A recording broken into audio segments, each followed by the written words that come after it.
Rosie, it looks like everyone is signing in. Are you and Christina okay if we go ahead and start? Ready when you are. Great. Good evening, everyone, and welcome to our May 7th monthly meeting of the Boston Civic Design Commission. We are now called to order. My name is Linda Eastley, co-chair of the BCDC, and I'd like to thank our BCDC commissioners for donating their time tonight to further shaping our city of Boston into a more beautiful, sustainable, and equitable city for all its citizens. The open meeting law requires that we notify you, the public, that an audio recording of this meeting is being made by commission staff. We wanted to open our meeting today with actually an important thank you, and that is to Elizabeth Stiefel. And we commissioners were so fortunate to work with Elizabeth over the last several years. We gave her a send-off in December as she passed the baton to Christina Rico. And as some of you may know, Elizabeth actually had her last day at the BPDA last week, but we wanted another chance to acknowledge her, how grateful we are for all of her collaboration and her wisdom, and wish her the best in her new career. Thank you so much, Elizabeth. Commissioners, we have a really long agenda tonight, and we actually have fewer than usual commissioners. So we ask for your patience as we move through the agenda items. And if at all possible, we would love to have you all stay with us through the final project deliberations, even though we know it'll be a little bit of a late night. So let's start with a quick roll call. If you could say present as I call your name. Amy Chambers. Present. Jonathan Evans. Present. Diana Fernandez. Present. David Haseen. Present. David Manfredi, is he on yet? I don't think he's signed on yet. Catherine Morris. Present. Bill Ron. Present. Kirk Sykes. Present. And myself, Linda Eastley, present. Our next agenda item is the minutes approval. Is there a motion to approve two sets of meeting minutes, one from April 2nd, the monthly meeting, and one from the subcommittee meeting on April 16th? So moved. And a second? Second. All those in favor, please say aye. Jonathan Evans. Aye. David Haseen. Aye. I think David Manfredi is still signing in. Catherine Morris. Aye. Bill Ron. Aye. Kirk Sykes. Aye. And myself, Linda Eastley. The minutes are approved. We will now move to the report from the review committee. We've got 3 new projects, 539 through 551 Center Street in Jamaica Plain, Harvard University IMP in Alston. Bill, we know that you're recused from that one. Thank you. And the White Stadium in Mattapan. Christina, do you want to walk us through these? I'd be happy to, Madam Chair. And good evening, commissioners. Per the regulations of Article 28 of the Boston Zoning Code, BPDA staff have prepared the following recommendations for this commission's consideration. And I'd recommend that you vote on them separately, given the recusals. So first up, a proposed project at 539 through 551 Center Street in Jamaica Plain, also known as the Forbes Building, seeking Article 80B large project entitlement, contemplates the renovation of 125,000 square feet of existing residential use and 4,500 square feet of commercial use in a single building on a 1.6 acre site. The proposed project would preserve existing affordable housing. A PNF was filed on September 22nd, 2023, and BPDA staff hosted a public meeting on October 17, 2023. BPDA staff at this time recommend the commission vote to review the proposed project. Thank you, Christina. Commissioners, do we have any recusals for this project in Jamaica Plain? Great. Is there a motion to review? So moved. And a second? Second. please say aye if you are in favor. Jonathan Evans, Aye. David Hassan, Aye. Catherine Morris, Aye. Bill Ron, Aye. Kirk Sykes, Aye. and myself, Linda Eastley. We will review. Great. Proposed projects at Harvard University Alston campus seeking Article 80D institutional master plan entitlement contemplate approximately 720,000 square feet of new construction and approximately 138,000 square feet of renovation in 6 buildings. An IMPNF was filed on February 29th, 2024, and BPDA staff hosted public meetings on January 16th, 2024, and March 19th, 2024. BPDA staff recommend the commission vote to review the institutional master plan. Thank you, Christina. Anyone else besides Bill recused from this project? Yeah, I think I may have to recuse, actually. Unfortunately, I apologize, Linda. Okay, no, I appreciate that, David. So for the rest of us, is there a motion to review Harvard So moved. University IMP? And a second. Second. All those in favor, please say aye. Jonathan Evans, Aye. Catherine Morris, Aye. Kirk Sykes, Aye. and myself, Linda Eastley. We will review. And finally, a proposed project at 450 Walnut Avenue, Mattapan, also known as White Stadium, seeking Article 80B large project entitlement, contemplates renovation and redevelopment of portions of White Stadium in Franklin Park. While a public facility, the City of Boston will pursue rehabilitation of the stadium in a public-private partnership with Boston Unity Soccer Partners, LLC. Portions of the stadium, including the West Grandstand and the Grove leased to the proponent, are subject to Article 80 development review procedures. A project notification form was filed on December 18th, 2023. BPDA staff hosted a public meeting on January 11th, 2024, and impact advisory group meetings on January 17th, February 26th, and May 15th, 2024. BPDA staff recommend the commission vote to review the proposed project. Thank you, Christina. Do we have any recusals on White Stadium in Mattapan? I'm recused on that. All right, thank you, Kirk. For the rest of us, can we have a motion to review? So moved. And a second? Second. All in favor, please say aye. Jonathan Evans, Aye. David Hassan, Aye. Catherine Morris, Aye. Bill Ron, Aye. and myself, Linda Eastley. We will review. And we'll look forward to seeing all 3 of these projects later on in our agenda today. So Christina, I think we're ready to move on to 3 projects that are back in front of this full commission for a vote tonight. And first up is 80 to 100 Smith Street in Mission Hill. We don't have any recusals recorded for this project, so I think everyone here in the meeting is available. And just a reminder that Commissioners Hassan and Sykes and Commissioner Love, when she's able to join, you all were at the last subcommittee. So we'll have you share your comments right after the proponent has finished the presentation. Thank So you. 80 to 100 Smith Street, you are ready.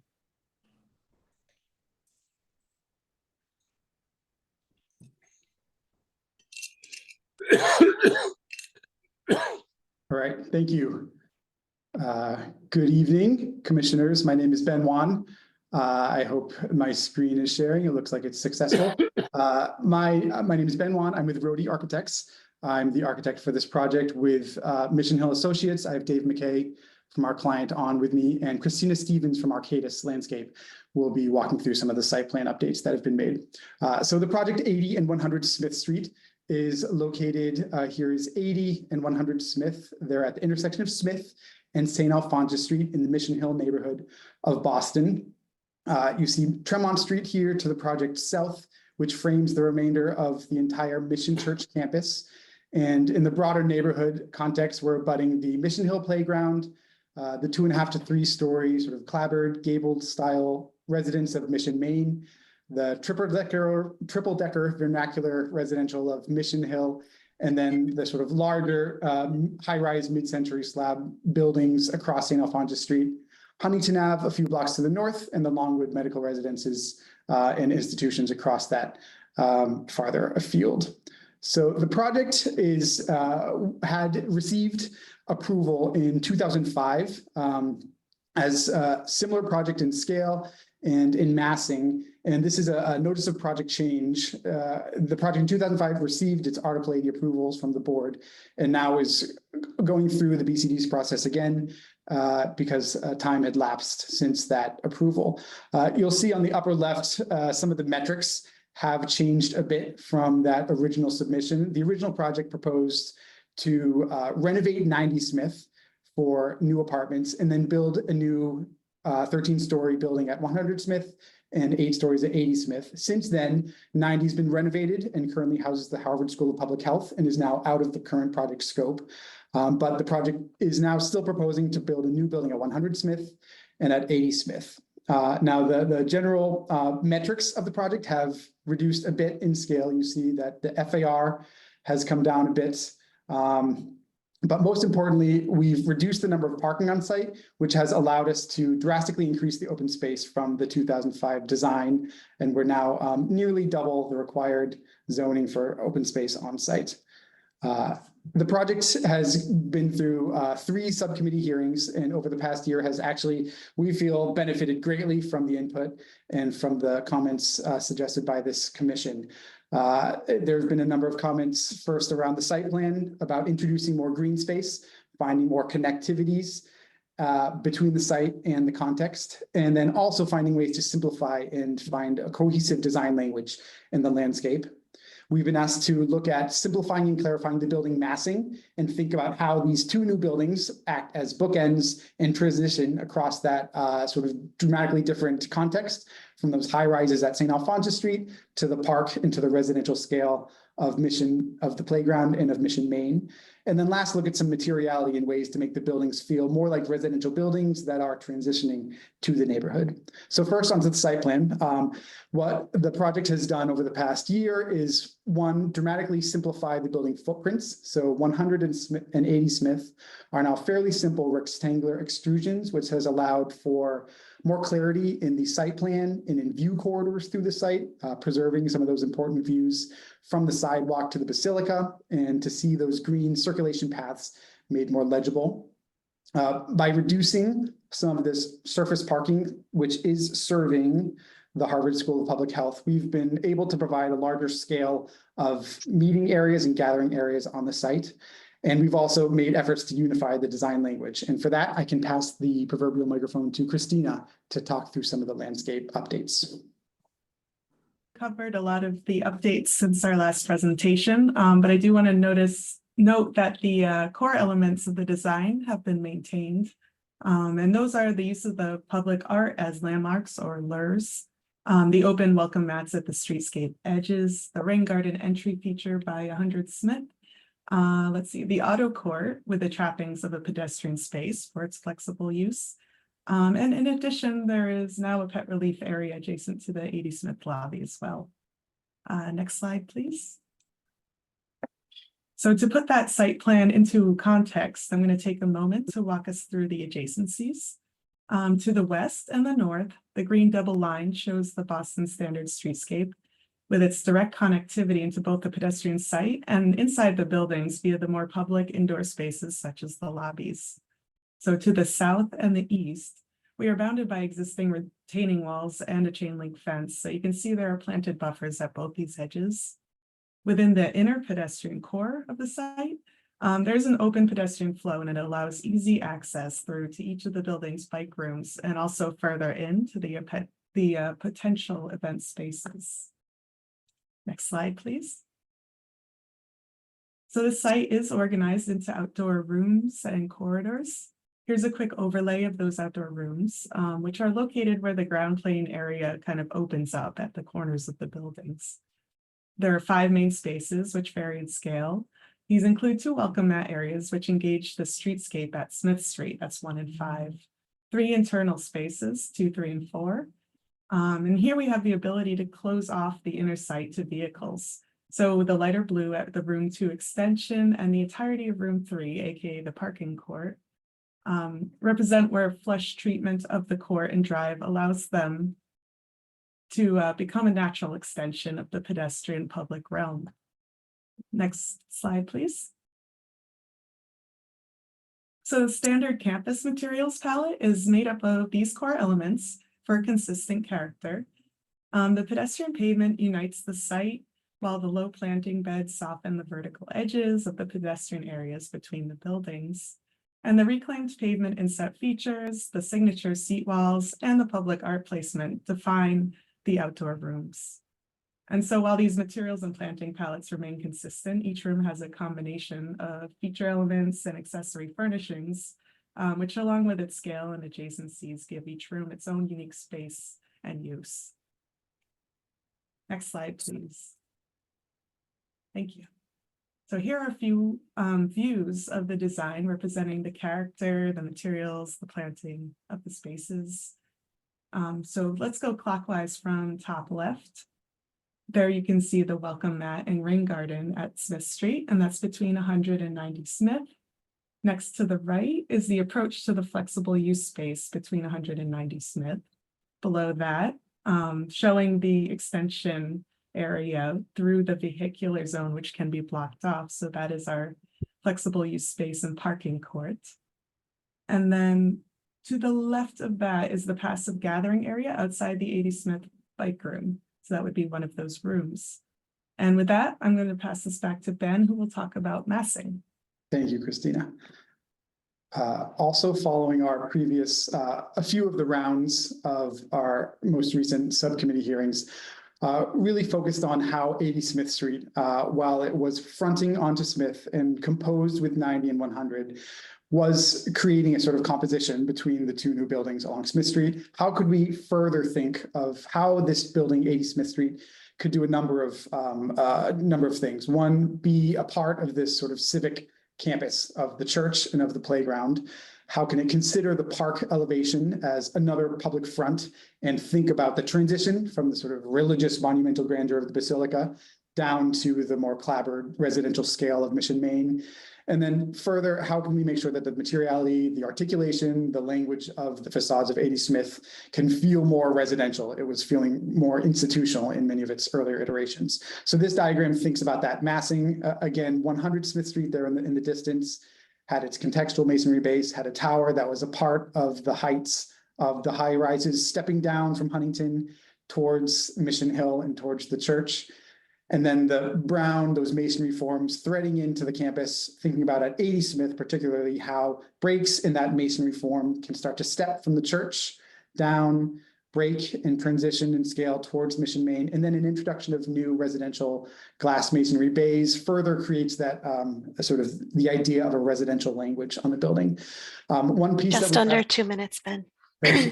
One question of materiality that came from the previous subcommittee was the top floors of 80 Smith were presented as a sort of profiled metal panel, and that wasn't resonating as necessarily true to the form of the building. So we're proposing to change that now to a slate tile facade, and the roof of the Basilica is also a slate tile. So that's just a way of threading 80 Smith into the campus. So this view, standing at the corner of Cornelia Court in Smith with the Basilica in the distance, thinks about how 80 Smith now, with a new rhythm of fenestration, is starting to feel more residential. Those glass bays starting to create a language that's shared with the bay language of Mission Main across the street. And then in the next view, seeing that kind of long distance, the materiality, a part of the institutional civic block, but the massing and the window language stepping, transitioning from the church down towards Mission Main. There is one other item not coming out of the subcommittee, but in our recent IAG discussion, the members of the grammar school asked us to look at ways that we could reduce the number of windows and units that are looking out to the project south. So to the left, 100 Smith looks out at the 4-story grammar school, and to the right, 80 Smith Street looks out onto a playground space. And what we've done is reoriented units so they face east and west and pulled out a number of windows so that we're reducing the number of just exposures from the buildings out onto those adjacent programs. Thank you. Christina, I can pass it back to you. Thanks so much. Commissioners, given the length of time, I also just wanted to volunteer that I'm happy to time the discussion and let you all know when 10 to 15 minutes has elapsed, if helpful. Thanks, Christina, and Christina and Ben for the presentation. So we've got a couple of commissioners present tonight that were at our last subcommittee. So David Hassine and Kirk Sykes, if you'd like to kick us off with comments, particularly those directed at the requests that you had made during subcommittee, that would be great. Kirk, did you want to go first, or? You can go. It's fine. I mean, it has been a little while, so Ben probably remembers what I said better than I do. But I feel like the project has definitely moved into a place from an architectural point of view of greater clarity and a really clearer relationship of the parts as they relate to the public health building. I mean, you can see that, I think, in this view where there's really a sense of a collection of buildings of different materials that are engaged with the streetscape really all the way around the corners. And I think that's a really big step in clarifying at least my understanding of the way the project sits in the neighborhood, with the clear tower element that is relating to the larger buildings beyond, and the very nicely proportioned base buildings. So I know it's been a long process, but I think it's been a fruitful one, and thank you for your work on this. I'm feeling good about what I'm seeing, so maybe I'll leave it there. Thank you, David. Kirk? Sure. I really like this elevation, quite frankly, or this perspective, because I think it does show that you simplified the palette as we asked you to do, tried to make the three buildings hang together a little better, because we saw it initially. 80 Smith especially seemed quite institutional. I think this is 100 Smith that I'm looking at now, correct? Correct. Yeah. And I think 100 Smith has very successfully begun to resolve itself without losing all its interest, and still having some referential nature to what's across the street. I think the one image that you showed, the last image you showed with the view to the school, still reinforces that I think you could continue to work on 80 Smith to make it hang together a little more. It's this view, I think, probably unfortunately looks still quite institutional and somewhat impenetrable. But I do like your attempts to break it down towards Mission Main and towards the park, as you did on the elevation that faced not the Basilica but the park. Yeah, this view. I think you can keep working on that. I think on the ground plane, it's quite successful. It's very interesting. I continue to want to make sure passive surveillance is addressed in terms of lighting levels. It is still substantial buildings bracketing, potentially something that everybody goes home at with the School of Public Health. You had some great renderings, I think. But while this is up, I guess I'd say I liked your idea of the drive court transforming. I think we encourage you to think about paving patterns that could further reinforce that, so it felt less like a place for cars that could be a place for people, but rather a place for people that could be a place for cars. So that would be my one comment about this elevation. The renderings you showed on the side, I think, were quite successful, short of not being entirely clear about the lighting system and passive surveillance. So that's what I have. But overall, I think it's come a long way from where we first saw it. Thank you, Kirk. Commissioners, we'll open the floor. If you have a comment, please feel free to raise your Zoom hand, and I'm happy to call on you.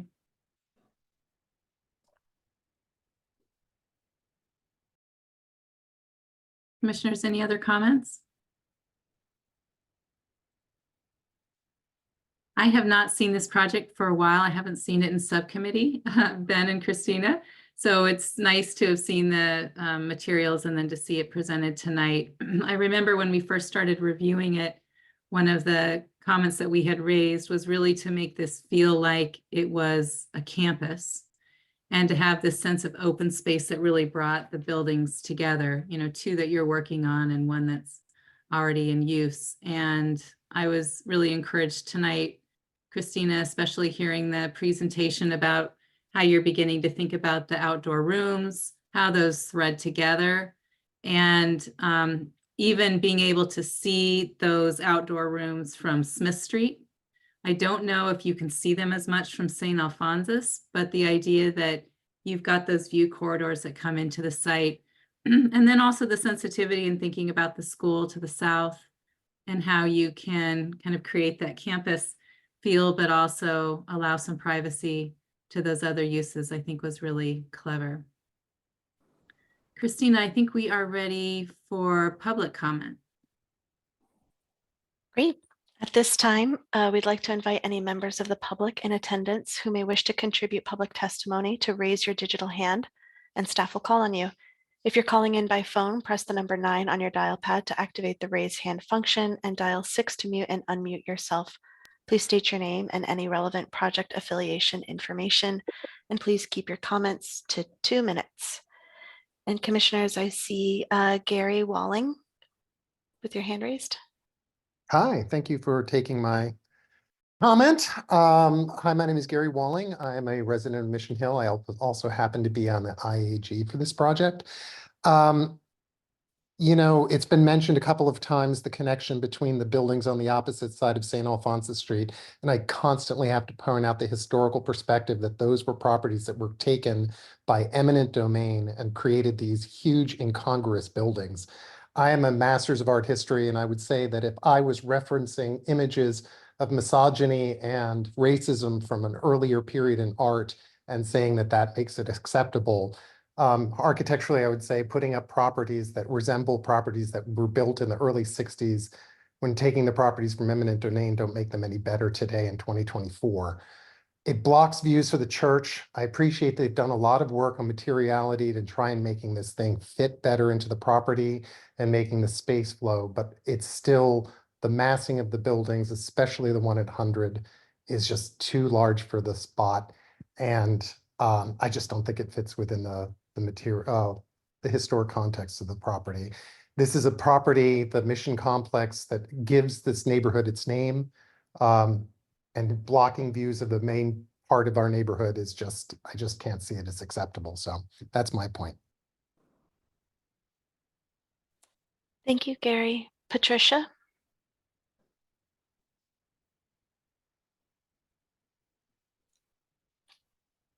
Patricia Flaherty, are you able to unmute yourself?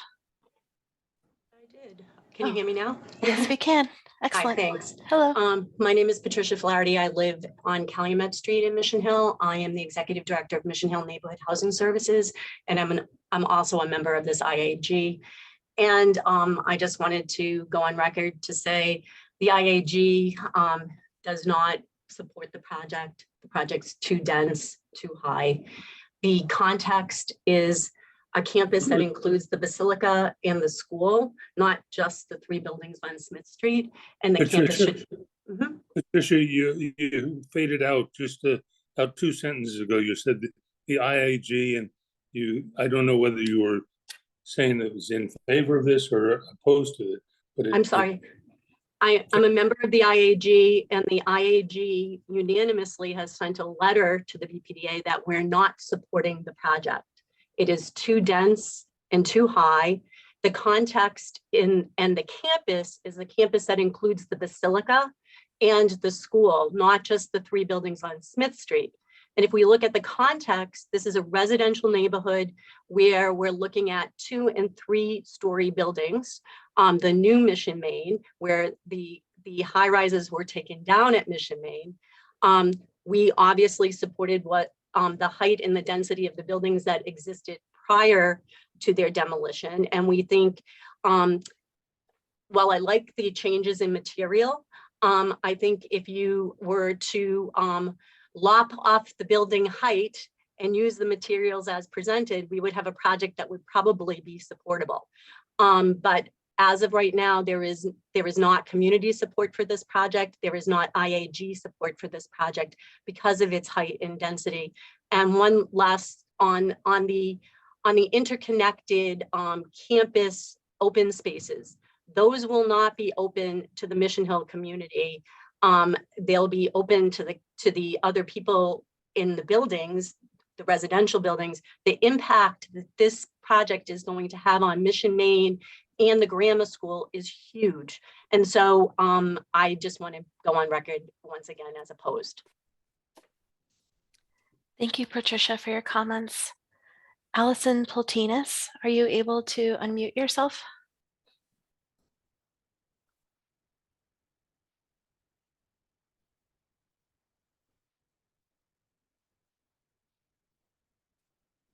Allison, if you're speaking, we're not able to hear you. Are you able to unmute yourself?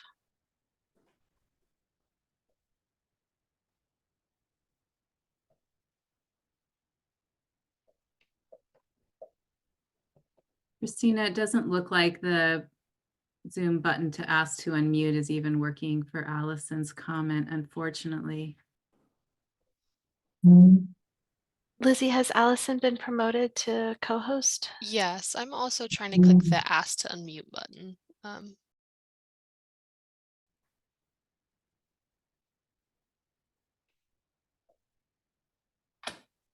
Allison, I'm so sorry. I feel like this is not the first time we've had this particular technical difficulty. Let's see if Cindy Walling, who's also raised their hand, if they're able to unmute themselves. Cindy Walling. Okay, it looks like I had success. Okay, great.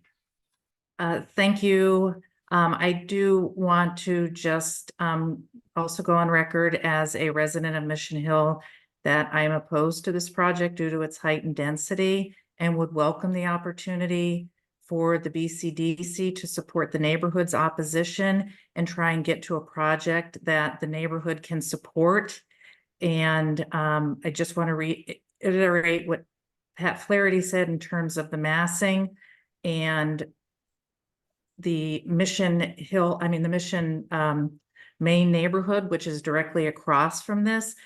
And also, which I'm sure Allison would say, is the shadows that these two behemoth buildings will cast on the fields and the playgrounds really needs to be taken into consideration. And, you know, once this gets built, we have it forever and ever. And I would just ask the city to be mindful of that. Thank you.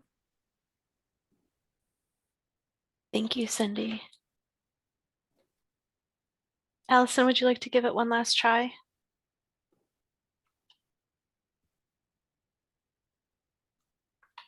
I just want to note,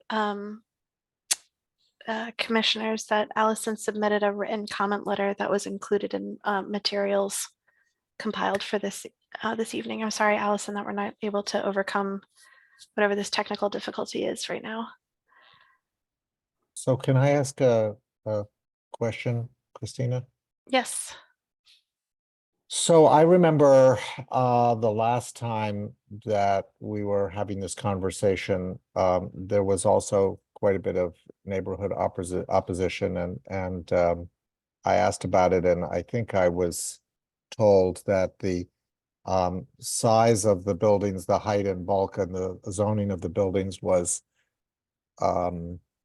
set. In other words, that it had already been that those issues that we weren't debating those issues, that we were looking at the project as it conformed to the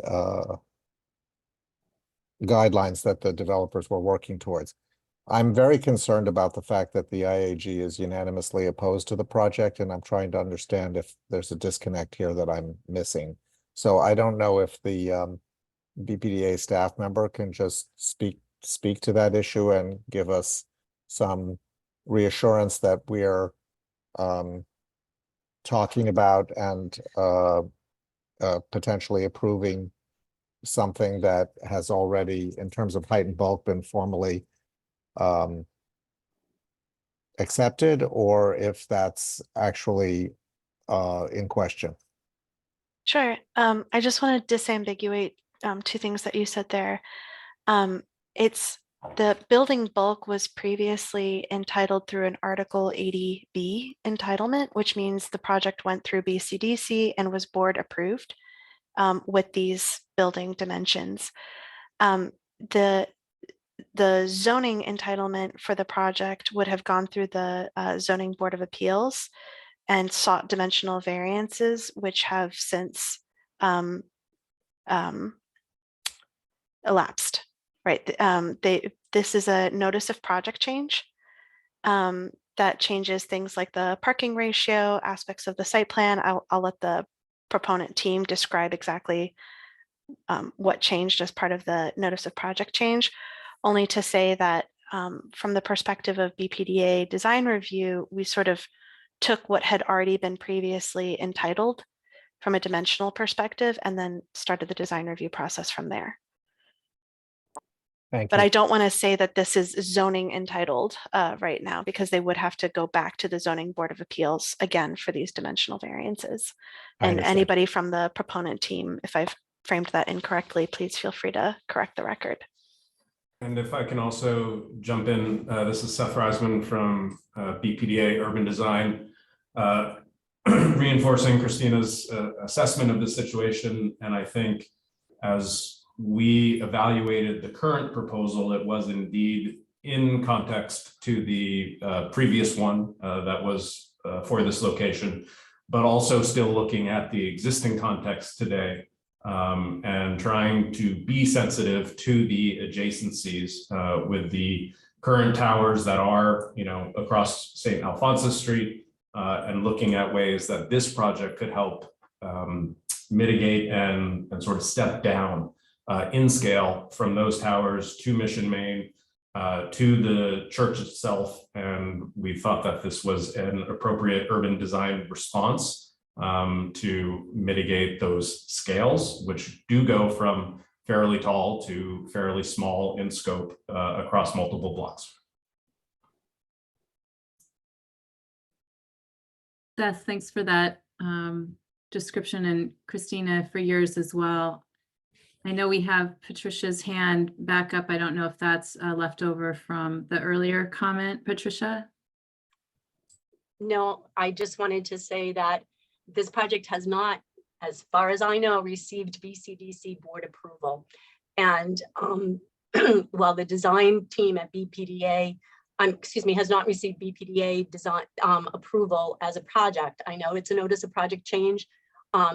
We believe the context has changed dramatically from the previously approved project, which I was also involved in 100 years ago in the early 2000s.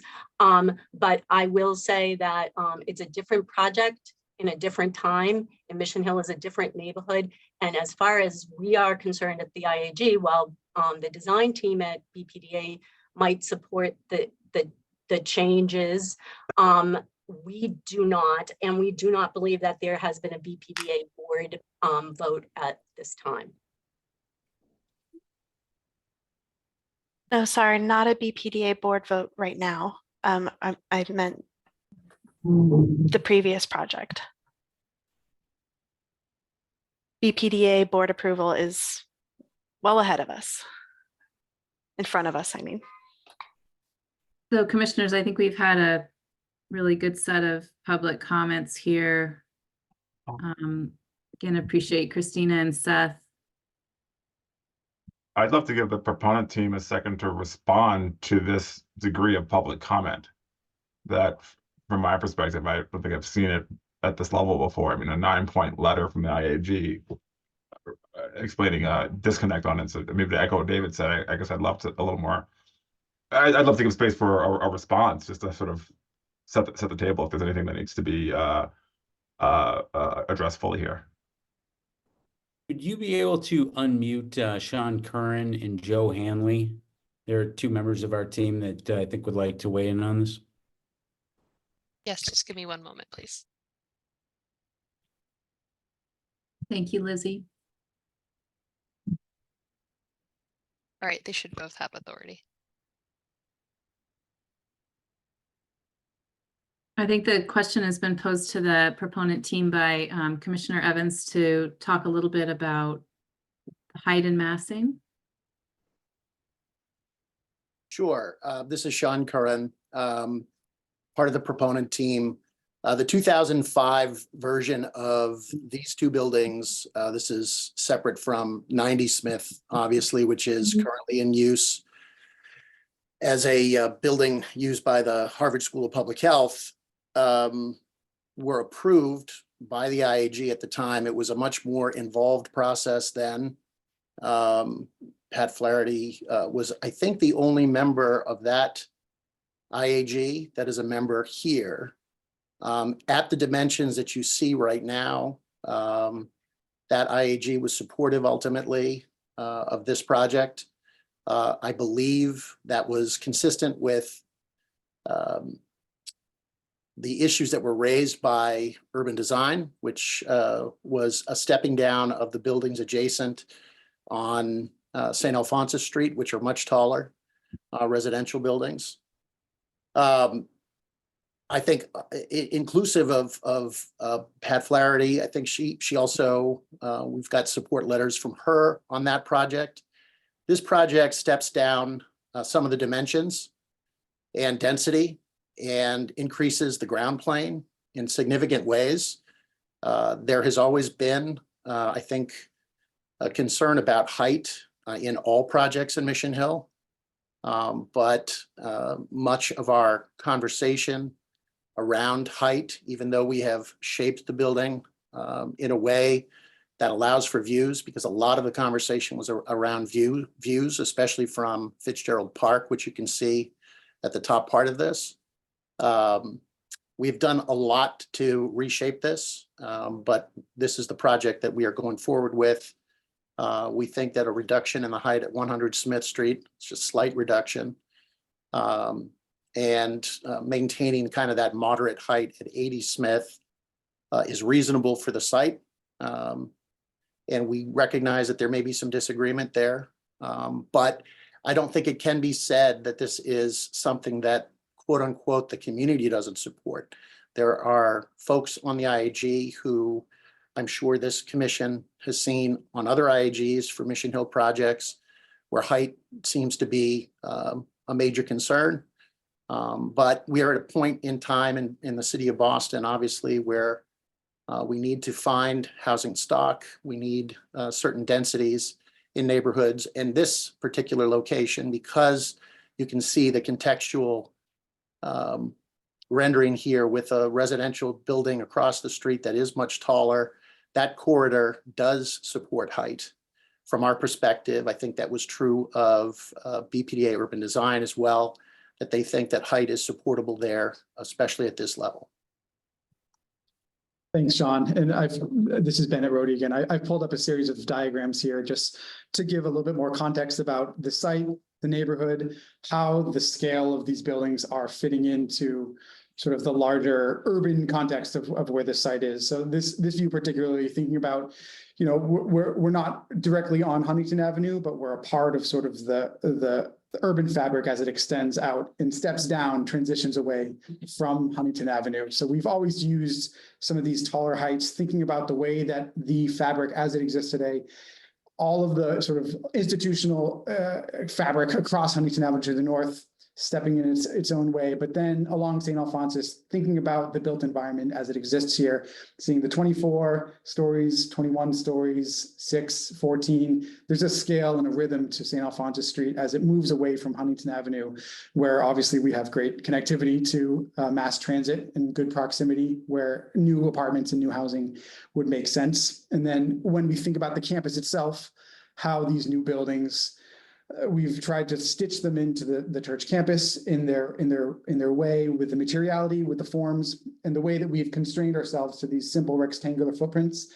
That's something that we inherited from the 2005 design, which, as I understand, was a joint committee between the Boston Landmarks Commission and the BCDC Commission, where there were I think it was the 2005 board memo refers to up to 15 iterations of design that landed in a place that was a point of agreement between then the members of that commission, the community, and that was our starting point for the basis of all the design that we've developed here, and which was sort of the beginning of the conversation that we've had with you at the current Article 80 process. Jonathan, thanks for posing that question, and Sean and Ben for your thoughts. Commissioners, I'd like to bring it back to kind of our deliberation here. I'm most compelled by this idea that this project steps down to the Mission Hill neighborhood and also to the church campus to the south. To me, that feels like a good principle. I'm wondering if there's a way to make a motion that can sustain that interest from us and from what sounds like is also the IAG's interest, so that we can continue to make this project better. I'm not able to make a motion, but look forward to someone maybe taking a first pass at it. Well, can I just ask a Hi, question? Bill. Yes. This raises a broader question for BCDC, and that is the three-dimensional drawings that are dealing with the context, at least that have been shown at this meeting, are pretty inadequate for really helping us understand the relationship between these three buildings and the church. I'm particularly concerned about the church and the Mission Church campus. And it shows the necessity of having models so that we can see it much more clearly. And I'd like to at least ask that question, that why don't we have models on a project like this? So we did construct a model for this and for some of the earlier design iterations. I think that it's been damaged, but it could be repaired, and we could recreate some of those masses. But we have some earlier photographs of that model that I could share with this commission, showing the way that some of this massing is arranged within that. Bill, are you asking for a physical model versus the digital models that the— Yes. Well, yes, only because the what I'd call a so-called digital model that we've seen today is not adequate. Quite frankly, I mean, it doesn't answer the questions that are being raised. I mean, Linda, I can, let me try and articulate why I'm struggling here. On one hand, I think the proponent has worked very, very hard for a long time to get to this point with us. And I think that within the parameters that the developer has established with the BPDA, presumably, around the size of this project, I think they've done a very good job of designing to those parameters. Unfortunately, you know, I also take my position here as representing the community very seriously, and I'm uncomfortable with the fact that the IAG is unanimously opposed to the project as currently presented or conceived. That's a dilemma to me. And I don't know exactly how to thread that needle. On one hand, I could say that that you know, within the parameters that have been established by the BPDA for this project, I think the project has met those criteria and is approvable. However, I would like to see some I'd like to see some support for the community for the project before endorsing it. That's my issue. That's my problem. Yeah, David, I think that was very well said. There seems to be kind of two things that we're having to talk at cross angles about. One is whether it has met the kind of assignment in terms of massing and height. And the other is whether it has met the assignment of contextual kind of fitting into the context. And I think that's where we might be at cross purposes. Other comments from the commissioners, and then I think we should be prepared to propose a way forward. I just want to add the part that I'm struggling with is accessibility to the campus by various adjacent abutters and community at large. I've seen this project once where my first question was around how are the buildings in relation to community? And there's been a lot of different revisions, which has been great. But just hearing from the community at large about the potentiality of not now having access to the kind of a flexible event space, knowing you have all these interested parties in which they want to engage, where there could be potential where that may not happen, is a concern that I do have about what is the purpose of these buildings being in community. I think it's worth actually responding to that, Catherine. Part of our mitigation strategy actually concerns exactly what you're talking about. We are proposing that at least one time a month during the months from May through October, that the courtyard be available for whether it be an artisan market, a farmer's market, but collaborating with the community organization so that would be accessible and open to be programmed for the community. Yeah, thank you, Dave. And I did want to add, I heard that comment and that confused me. We've always talked about these public spaces, about the edges where the landscape touches the sidewalk as being completely open. We're envisioning this as a seamless sort of way for the streetscape, for any of the welcome mats or any of those paths to be fully open and available. Hearing and understanding, Kirk, your concern about the eyes on the street and about safety and about correct light lightings in the evenings. We have work to bring program down to the first floor so that there's more of activity. And we've been thinking about ways for the landscape to host art that can be referential back to the historic buildings and to the church campus. Those could potentially be moments where the community could contribute to the landscape. But we've always thought of this as an open, unbarriered ground plane for the buildings. I also believe it's a misrepresentation. David, I'm going to thank you so much for yours and Ben's comments. I'd love to bring it back to the commissioners so that we can figure out a way forward. And I appreciate you answering Catherine's concern. Commissioners, do we have a suggested way forward, either in terms of a motion or a recommendation? Kirk and David, I would look to you first, since I know you were comfortable bringing this forward to our full commission today and totally understand the caveats, David, that you've added to that decision. I mean, I guess I could conceive of a motion where we are proving the architectural and landscape design based on the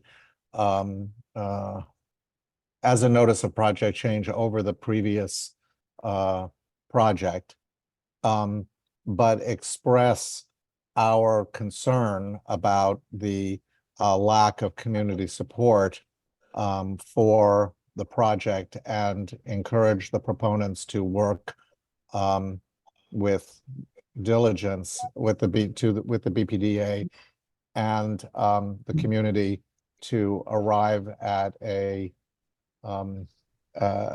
massing that yields community support. Thank you, David. I mean, essentially, we're agreeing with the spirit of the design and planning, but continue to have issue with potentially the massing. Christina, were you able to get that down as part of our motion? I'm trying to summarize it into a single sentence. Give me 1 second. Thank you. And I'll have Christina read that back, and then we can see if there's commissioner support.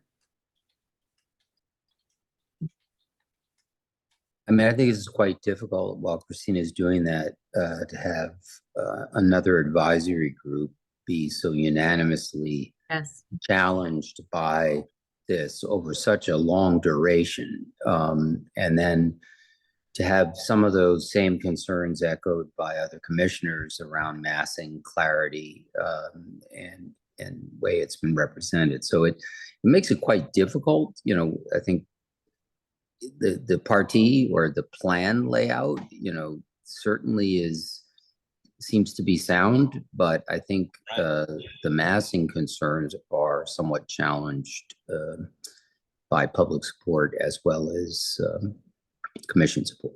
So with respect, Can I read I'm sorry, can I read a draft of the vote? I'm sorry, David, let me please try to read a draft of this motion. Voted to recommend approval of those aspects of the proposed project related to building architecture and site, and recommend that BPDA staff continue to work with the IAG and the Mission Hill community to resolve continued concern related to building massing in advance of BPDA board consideration. Thank you, Christina. That was marvelous.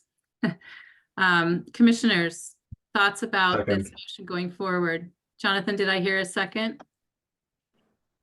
Second, yes, second. Okay. Commissioners, if you are in favor, please say aye. Jonathan Evans. Aye.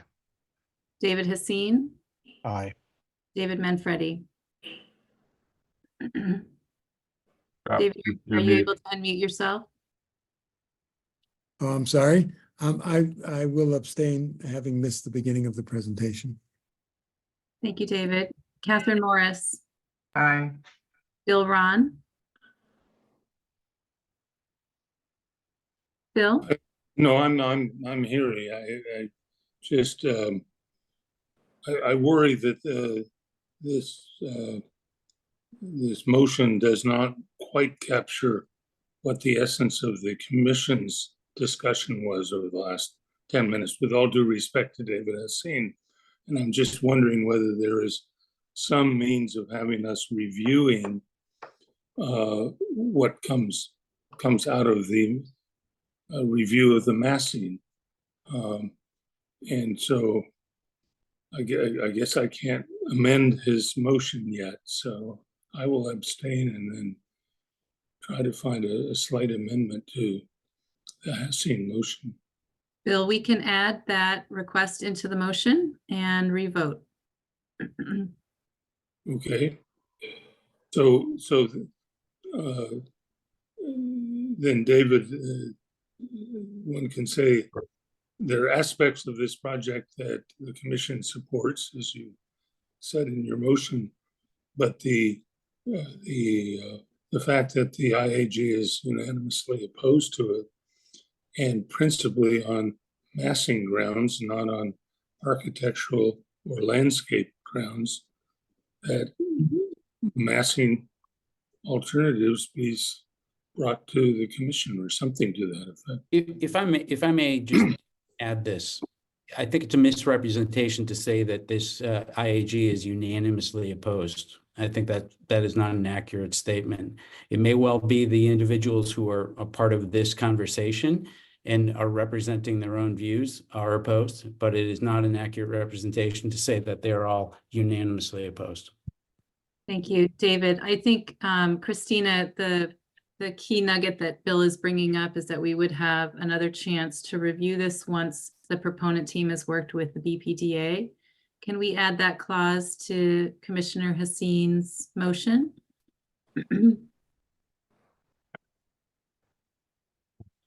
And I apologize. While we're at it, I think I'm looking at the IAG letter, and not every comment pertains to the massing, and so maybe we can sort of rephrase it holistically to just respond to IAG concerns, and which are massing, but are other things as well, to be able to just see the proponents team discussion with BPDA around how to respond to that. Linda, can I, sorry, out of protocol here, I think I have to ask the BPDA staff, whether it's Seth or Diana, to kind of give us some guidance here. You know, we're here opining on the public realm, and we're trying to create a guerrilla dog thing as opposed to, a cohesive vote. If we think we can have this brought back with guidance from staff to address all the points made by the community and the commissioners, I think that's fine. The alternative is that we hear from staff about an alternative approach of bringing it back at a subsequent meeting. And so, without a vote. yes. I can jump in here. And Kirk, I appreciate your comment. I think, going back to the sort of preamble that defines our commission, right? It's about the public realm, architecture, landscape, site plan elements, right, of our review. And that it is advisory, right, in nature. I think, what I'm hearing from you all is, in addition to the concerns identified in the IAG letters that we received as part of the public comment, there may be concerns still from the commission around the massing. And I think that is something that is appropriate for the commission to comment on. I do think that the other elements in the IAG letter will go through the Article 80 process and are things that the BPDA staff will continue to work through. But, the purview of the commission is really about the architecture, urban design moves, massing, and site plan elements that define your purview. So as you think about the deliberation here, if there are major concerns along those lines, then that is grounds for you to consider your vote. I think the other elements, although important to our commentary, are handled through a different part of the Article 80 process. Thank you. Commissioners, I think we have two avenues available to us. One is to send it back to subcommittee. One is to approve with caveats, which I think was the road we were on previously. So, Christina, I know that you've been keeping track of the different caveats. Do you want to read those back and see how the commissioners are feeling about those?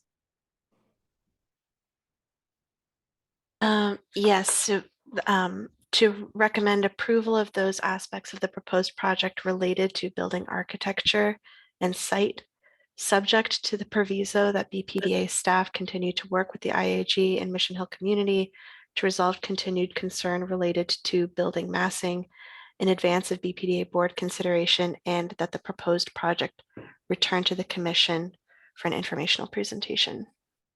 Thank you.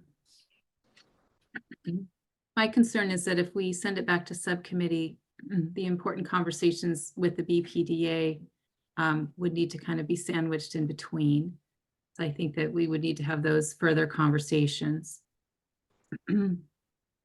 I think that Christina's summary captures the spirit of what I was trying to propose. I think we're making it clear that we have concerns about the massing, despite the fact that this is notice of project change relative to a project previously approved, and that this is an issue that warrants further discussion between the BPDA and the community. But we're making that known. And so I think I'm still comfortable with that as a motion. I don't know how my fellow commissioners feel. So David, I'm going to take that as a second. Yeah. And why don't we go ahead and walk through the commissioners again and get their sense. So the motion's been read by Christina, seconded by Commissioner Haseen. All in favor, please say aye. Jonathan Evans. Aye. David Haseen. Aye. David Manfredi. Do you want? Abstain. Catherine Morris. Aye. Bill Ron. Aye. Kirk Sykes. Aye. And myself, Linda Eastbley. And I wanted to just add that we're grateful to have the community voice as part of our meeting today. Thank you. Thank you, commissioners. All right. Commissioners, that was the long first project. We have 5 more to go. So we're now ready to review 232 A Street. This is our second project coming forward. for a vote. We also don't have any commissioners recused on this project. And Commissioners Haseen and Mimi Love, if she's able to join, were both at the last subcommittee. And so we will have you comment first after the proponent's presentation. 232 A Street, we are ready for you. Take over your screen.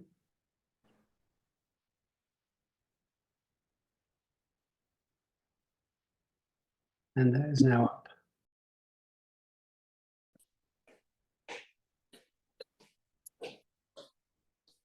I think Lauren Ferrando is going to kick us off. Lauren, are you here? Yes, thank you. Can you hear me okay? Yes, please begin. Sorry, audio. Thank you for your time tonight. My name is Lauren Ferrando. I'm with Tishman Speyer Breakthrough Properties, representing the ownership of the 232 A Street parcel, joined tonight by my colleagues at Payette and McYun Kim Design. We first brought this project to committee in November of last year. Since then, we have continued to refine the design alongside BCDC and BPDA. We took the project to a subcommittee in January and again in March, with about 8 working sessions with BPDA, urban design in between. Very appreciative of the feedback that has brought the project to where it is today. Before we start, I would be remiss not to provide a little bit more context. 232A is located along the 4-Point Channel, is subject to the 100 acres master plan PDA. The project is compliant with the PDA and seeks to improve upon its public realm offerings by developing 1 building instead of 2, as you see on the left versus the right. The project will deliver roughly 3 times the open space contemplated in the 100 acres PDA, which is also about 5 times the size of Binford Street Park as it exists today, and contribute meaningful resiliency improvements while maintaining the PDA prescribed height and uses for the parcel known as G8, as you see here on the diagram. And with that, I'll pass it to my colleague Ian. Thank you, and thank you to the commissioners. This project will provide a signature waterfront public open space along the 4-Point Channel located on the left of this image, while incorporating important coastal resiliency protections and providing accessible connectivity to the waterfront. We'll be providing streetscape enhancements on Binford, A Street, and Necco Street extensions, and providing a new accessible arcade along the southern edge of the building. The project team's been working with the BCDC subcommittee and BPDA to refine the open space design, really looking to provide greater access to the waterfront, both by opening up site views, providing more pedestrian connections, and providing a greater sense of arrival both on Binford and along the arcade. We've also looked to create more cohesive design approach by pulling some of the materiality and design language across Necco Street to provide better connection between the building and the open space. So I'm going to turn it over to Charlie from Payette. Great, thanks, Ian. So I apologize, I've rotated this slide here, but here we're seeing a larger context of the project within the 100 acres master plan. And what you can see here is that our project is constrained heavily from the I-90 tunnel that lives underneath the site. So just reminding you of some of the drivers for how we got to this place is that we're not allowed to bear onto the top of the tunnel. And in fact, there are even some tiebacks that remain in tension in the ground in this location. And so we've actually started the design of this building from the subsurface on up.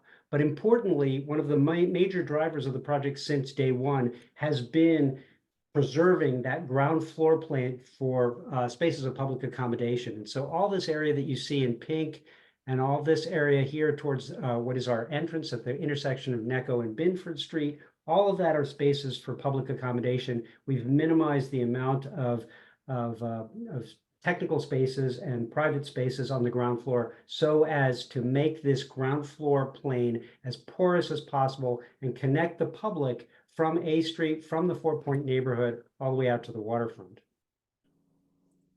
We've gone through a couple of discussions with the subcommittee since we last spoke with you, and the project has really evolved tremendously since the days of the PNF. But fundamentally, the most important things that we've been working on of late were to continue to develop the west facade of our project. That's been an interesting talking point as we consider this transitional neighborhood and a building that we want to have a different personality as it faces the city and one as it faces the neighborhood. So we've been thinking about that a lot. And then there's also been a lot of discussion about how to articulate the ground floor plate of the building and make it as accessible as possible. And so most recently, this is a view of the building from the southwest that we were talking about, where you can see the tremendous open space to our west of the park. But this large glass facade was something that raised some concern with the neighborhood and with the subcommittee.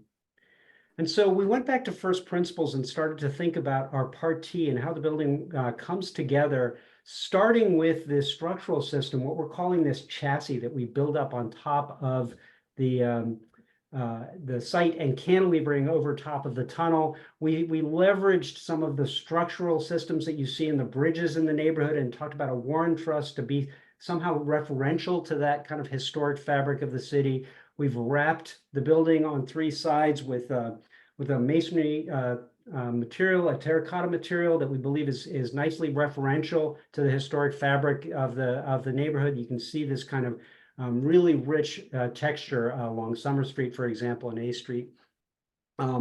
And we've organized the building with a base, middle, and top, kind of a classical organizational system that we feel is really wonderful in terms of the way that it helps us do things like mask the mechanical system at the roof of the building, and even provide us with affordances for things like a solar veil, so we can start talking about our Article 37 compliance and sustainability.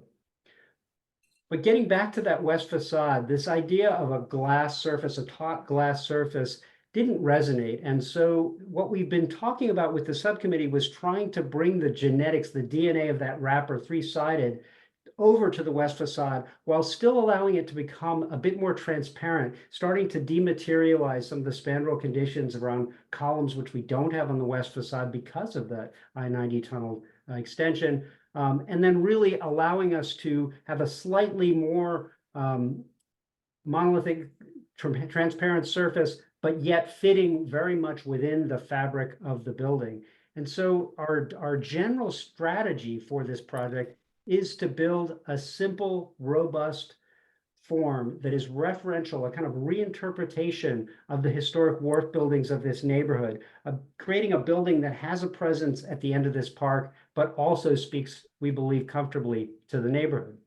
Some of the discussions we've had recently with the BCDC subcommittee, however, were to think a little bit more about, say, Binford Street, and how do we make sure that that, as part of our connection from A Street out to the waterfront, is as enjoyable an experience, as inviting of a pedestrian experience as possible. And we started to do things like introduce smaller textured materials, hand-laid brick, textured brick, ways of articulating lighting so that this could be pleasant during the nighttime, and minimizing the amount of our service-related functions so that we can maintain large degrees of space for public accommodation along Binford Street. And we looked at this from a pedestrian experience in terms of being a generous, wide sidewalk with opportunities for trees and planting, opportunities for storefronts that face onto Binford Street, but then also thinking about it at night, that it needs to be lit. It needs to be a safe, inviting, and enjoyable space to connect people to that park. And we even talked a little bit about the idea that we might design Binford Street as an outdoor room, and working in conjunction with our neighbors at Related Beal, potentially talking about things like street lighting that can connect our project with theirs. That's really in its infancy, so we have to take that one with a grain of salt. But then importantly, as you move down Binford towards the waterfront, our building facade starts to peel away from that chassis, from that truss, opening up so that you really experience as much of that park as possible, as quickly as possible.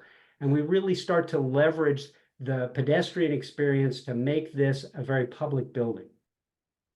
Looking at A Street, we wanted to think about how to to make the park more accessible. And so we've included this arcade that we talked about last time to our south. This is partially due to the fact that we don't control any of the property to our south. There's no promise of a street adjacent to our building. So we want to protect in perpetuity through this arcade a connection from A Street to the park.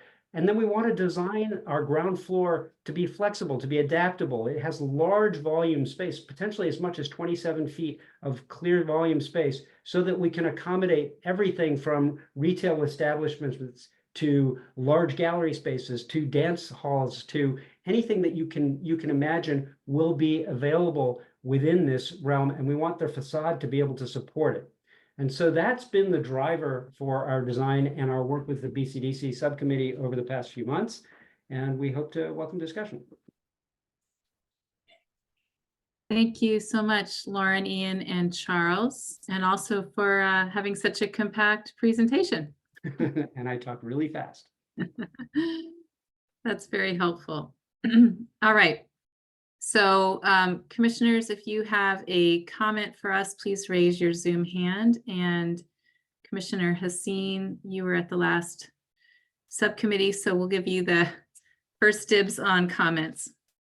Gosh, that was so long ago, and it feels like Charlie, thank you so much, really, for taking our commentary to heart. I know that wasn't easy, but I really think that the beauty of the skin of this building and the elegance of the building is it was already that, but it's even clearer now. And I think that I really appreciate it. I think it's a beautiful building.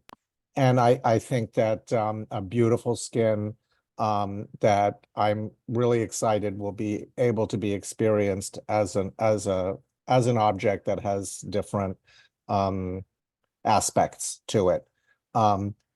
And I think that the work that you've done on the ground plane has also been very much in the spirit of the commentary that we had. So that's really all I have to say. Thank you, David. Mimi, I see that you've joined us, and I know that you were at the last subcommittee as well. Do you want to start us off with any comments? I'm going to be honest. I just joined this meeting, probably to see only the last two slides, but I will say that I'm super happy to see this rendering. While I didn't hear Charlie's presentation, it looks like the project has moved in the right direction. And I think that's all I really should say. But I do know that the proponent team has been very, very attentive to our commentary, and I really appreciate that. Thank you, Mimi. Other commissioners, feel free to raise your hand. David Manfredi. Linda, this is the first time I've seen the project, and I have to agree with everything that I heard David just say. I know the area and the site very well. I think the building makes really the whole planning of the site makes really important contributions to 4-Point Channel, and understanding all the restrictions that come with building on top of the tunnel. But I really appreciate the simplicity. I think it's really, and I agree with David, just showing what you showed of your first design proposal and where you are now. The building has gotten better for having accommodated the comments about that west elevation. I think it's very beautiful. I think the celebration of the structure tells anyone a little bit of the story of all of the things that are happening below ground here, which are so extraordinary. Your layout of the ground floor, and how you address all the sides, how you've preserved this access to the park space, all of it. I think this is it's a very beautiful building. I totally applaud the simplicity. I think we see so many things that try to do too many things, and you're doing things really, really well, and not trying to do too many. So thank you. I'm a great fan. Thanks, David. Commissioners, other comments? Bill? I second everyone's comments, and I'll make it very brief. I just think it's incredibly beautiful facade, and it's so powerful, and everything everyone else has said, I fully agreed with. Thank you, Bill. Diana? I just want to add a comment here that I think that the precedent that also has been set with the site plan aspects of this project is also really impressive in terms of setting a new standard for the generosity of open space and public realm activation of that water sheet along 4-point channels. So in addition to all the commissioners' comments, I also think there's real opportunity. Thanks, Diana. We had you breaking out just a little bit, but I think what you were mentioning is just that this sets a positive precedent for future projects in terms of the generosity of open space given over to the public realm and the way that might frame the water sheet on 4-point channel. Please correct me if I got that wrong. That's perfect. Thank you, Linda. Thank you. Other commissioner comments? I'll add just a few. I agree. I think this is an amazing project for all the reasons that commissioners have brought up. I actually think that the solution along A Street is really clever. The idea of provisioning that arcade to function as a transition for whatever happens to the south, even though we don't know what that is really a beautiful solution. So I wanted to say thank you for that. I had one question, maybe best for Ian, and I wondered if you had a perspective that showed an axial perspective down Binford Street. There was one that was shown that was a little bit off. And the reason I'm asking it is that that's such an important view corridor because you pick up essentially the long horizon at Fort Point. And I wondered if in the design of that open space, and particularly in that little sliver, you had thought about doing something to kind of celebrate that view.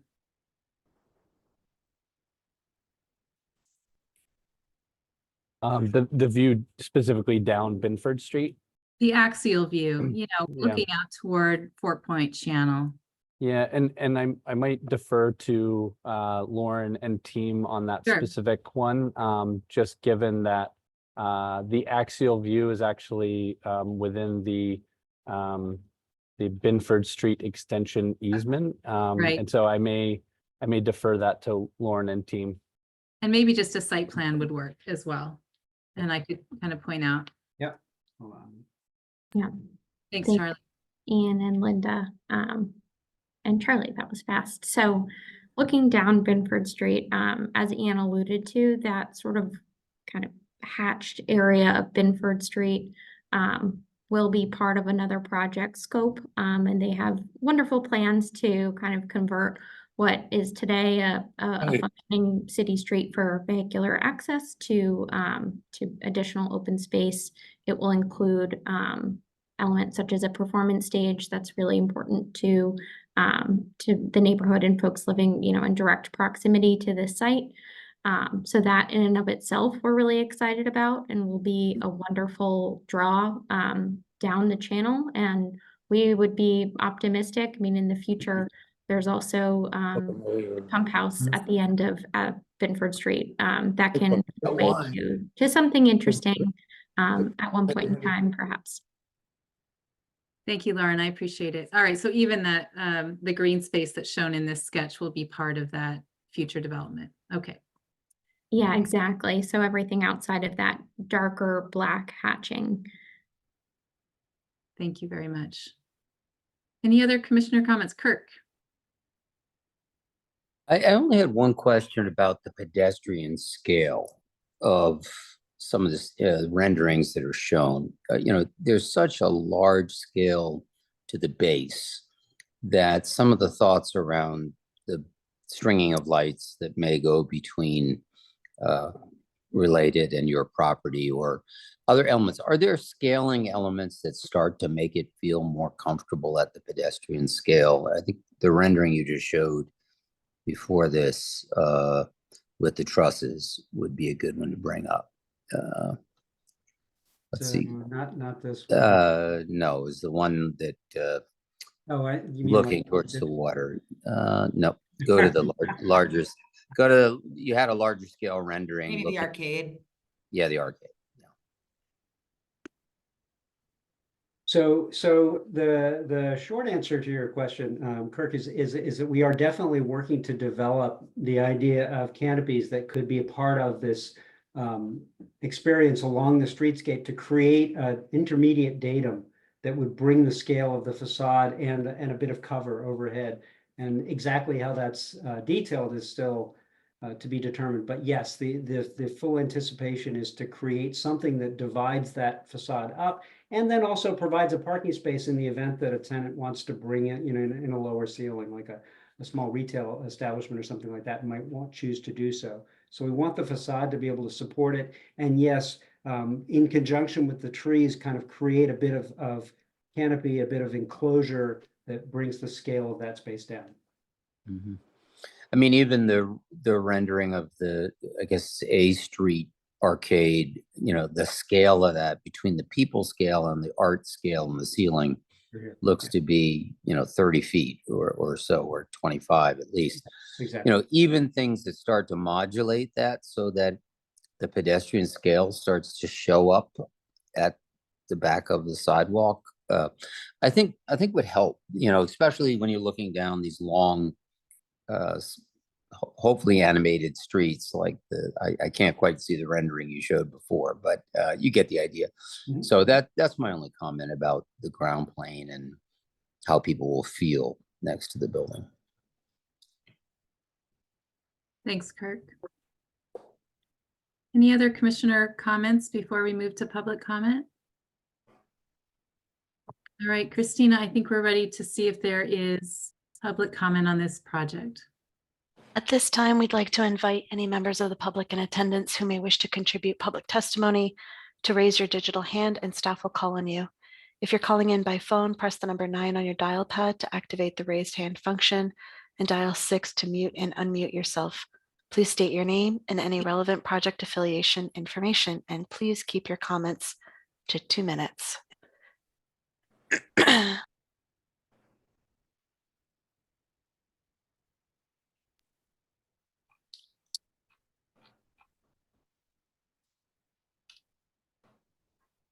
Cy Bear, are you able to unmute yourself? Hi, can you hear me? Yes. Yes, we can. Hello, my name is Z. I live in Fort Point. I have lived and worked here for a long time. I sent a comment letter in that was forwarded to the BCDC commissioners. I'm sure that you're extremely busy and I don't know if you've had a chance to read it, so I'll try to quickly summarize it. There was a lot in there. One of the primary concerns that I have about this project is the color palette of it. Based on sampling the renderings, that the color palette seemed very muted compared to Fort Point classic architecture. And that's sort of one of the things that we really value about brick is that, if you look at a picture of Fort Point juxtaposed against downtown, even on an overcast sort of crumb day, which, we have a lot of in Boston, the brick sort of stands out in the rich reds and the yellows and sort of warm brown tones. And that the colors presented in the renderings as sampled were much more of a sort of a gray brown and then dark gray on the bottom. I definitely appreciate the updated facade towards facing the Fort Point channel. That was one of our main concerns. It feels like it's headed in the right direction, but it still feels very much out of Seaport. One of the other main concerns that we had was the proportions of the windows. They feel very sort of like jail windows or sort of air slits on castles. And actually in the previous design, they were sort of more to that natural proportion of windows that sort of fits the human scale. And a lot of the new glazing is over the floor, meaning that it's not really providing a benefit for the tenant in terms of adding additional sunlight. It would be lovely to see some masonry brought back in just across that floor plate, which wouldn't sacrifice sunlight for the tenant, but would allow opportunity for sort of the classic Fort Point embellishment and sort of softening that I feel like this building still is kind of lacking. I'm trying to summarize the rest of this real quick. And then just the ground scale, the human scale elements not kind of continuing all the way around, and sort of the truss that ends up blocking the FPA space, making the sidewalk feel sort of like private space. Okay, thank you. Thank you, Z. And apologies for the mispronunciation. Commissioners, at this time, I am not seeing any additional hands raised. Thank you, Christina. Thank you, Z, for your comments. Commissioners, it's back to us. Do we have a motion for this project? I'm happy to make a motion to approve. Yeah. Thank you, David. Do we have a second? Second. Second. All in favor, please say aye. Jonathan Evans, Aye. David Hassin, Aye. Mimi, would you like to vote? Yes, aye. Thank you. David Manfredi, Aye. thank you, David. Catherine Morris, Aye. Bill Ron, Aye. Kirk Sykes. Aye. And myself, Linda Eastley, aye. You are approved. Congratulations. Thank you all very much. Thank you very much. Thank you all. Our last project up for vote tonight is Boston University. And Commissioners Love and Ron, you are both recused, I believe. So we will call you back for the next project. And Commissioner Evans and Manfredi will ask you to kick us off in the comment period since you were at the last subcommittee. What do you want to do? I'm going to Mute yourself. Bill, I went ahead and muted you. Great. So Boston University, we are ready. Excellent. Can you hear me? Yes. Thanks. Thank you. I'm Laura Rushfelt, Associate Principal at CBT Architects, and I am going to be presenting on behalf of Boston University and our full design team that you can see listed on the screen here. We're here to present an update on our 2-year institutional master plan after working in design committee. The IMP was originally presented here to the full commission on March 5th. This 2-year IMP proposes 3 projects. BCDC has been reviewing 2 of these, the ones you see in the red box. Warren Towers renovation, which was reviewed at March 19th subcommittee for Article 80B design review. Pardee School of Global Studies reviewed at April 16th subcommittee for Article 80D zoning review. And the 3rd proposed project, the Muger Library renovation, which was not reviewed in subcommittee. The IMP is not proposing any zoning changes for Muger projects. And both the Pardee and Muger projects will be back in front of the commission at a later date for Article 80B design review. The 2-year IMP under discussion covers the Charles River campus of Boston University. As you see here is the overall campus framework and how these 3 proposed projects, including a new green space that's associated with one of these projects, are situated within that campus context. The first project, the Warren Towers renovation, the Miller Dyer Spears Architects team presented this project, scope and design. Discussion and design feedback we received from the commission centered around the public realm, facade development, materiality, and color, and also ensuring each of these elements were being considered in a holistic way. For the public realm, more details on the design framework and coordination with city agencies was requested. In subcommittee, we walked the commissioners through the details of the public realm along the length of Commonwealth Avenue, including a comprehensive regrading for accessibility improvements at all public entries and the site perimeter, more information on green infrastructure, existing and new trees, and planter extensions to accommodate that regrading, pedestrian movement zones, bike lanes, and crosswalk coordination, and the integration of T infrastructure, including bus stop coordination and the important pedestrian routing to the Green Line BU East Station, which is directly across the street. The design team is continuing coordination with all the requisite city agencies on some of these details, including working sessions with BTD. We reviewed the facade design development, including showing prior iterations and studies that developed into the proposed facade rhythm and material palette. Commissioner feedback requested a review of the colors used in the curtain wall of the facade. They were very appreciative of the warming impact of the bronze surrounds that had on the building and its sympathetic palette with the CCDS tower recently completed across the street, and suggested that the team study changing the silver aluminum in the window frames themselves to further complement this palette.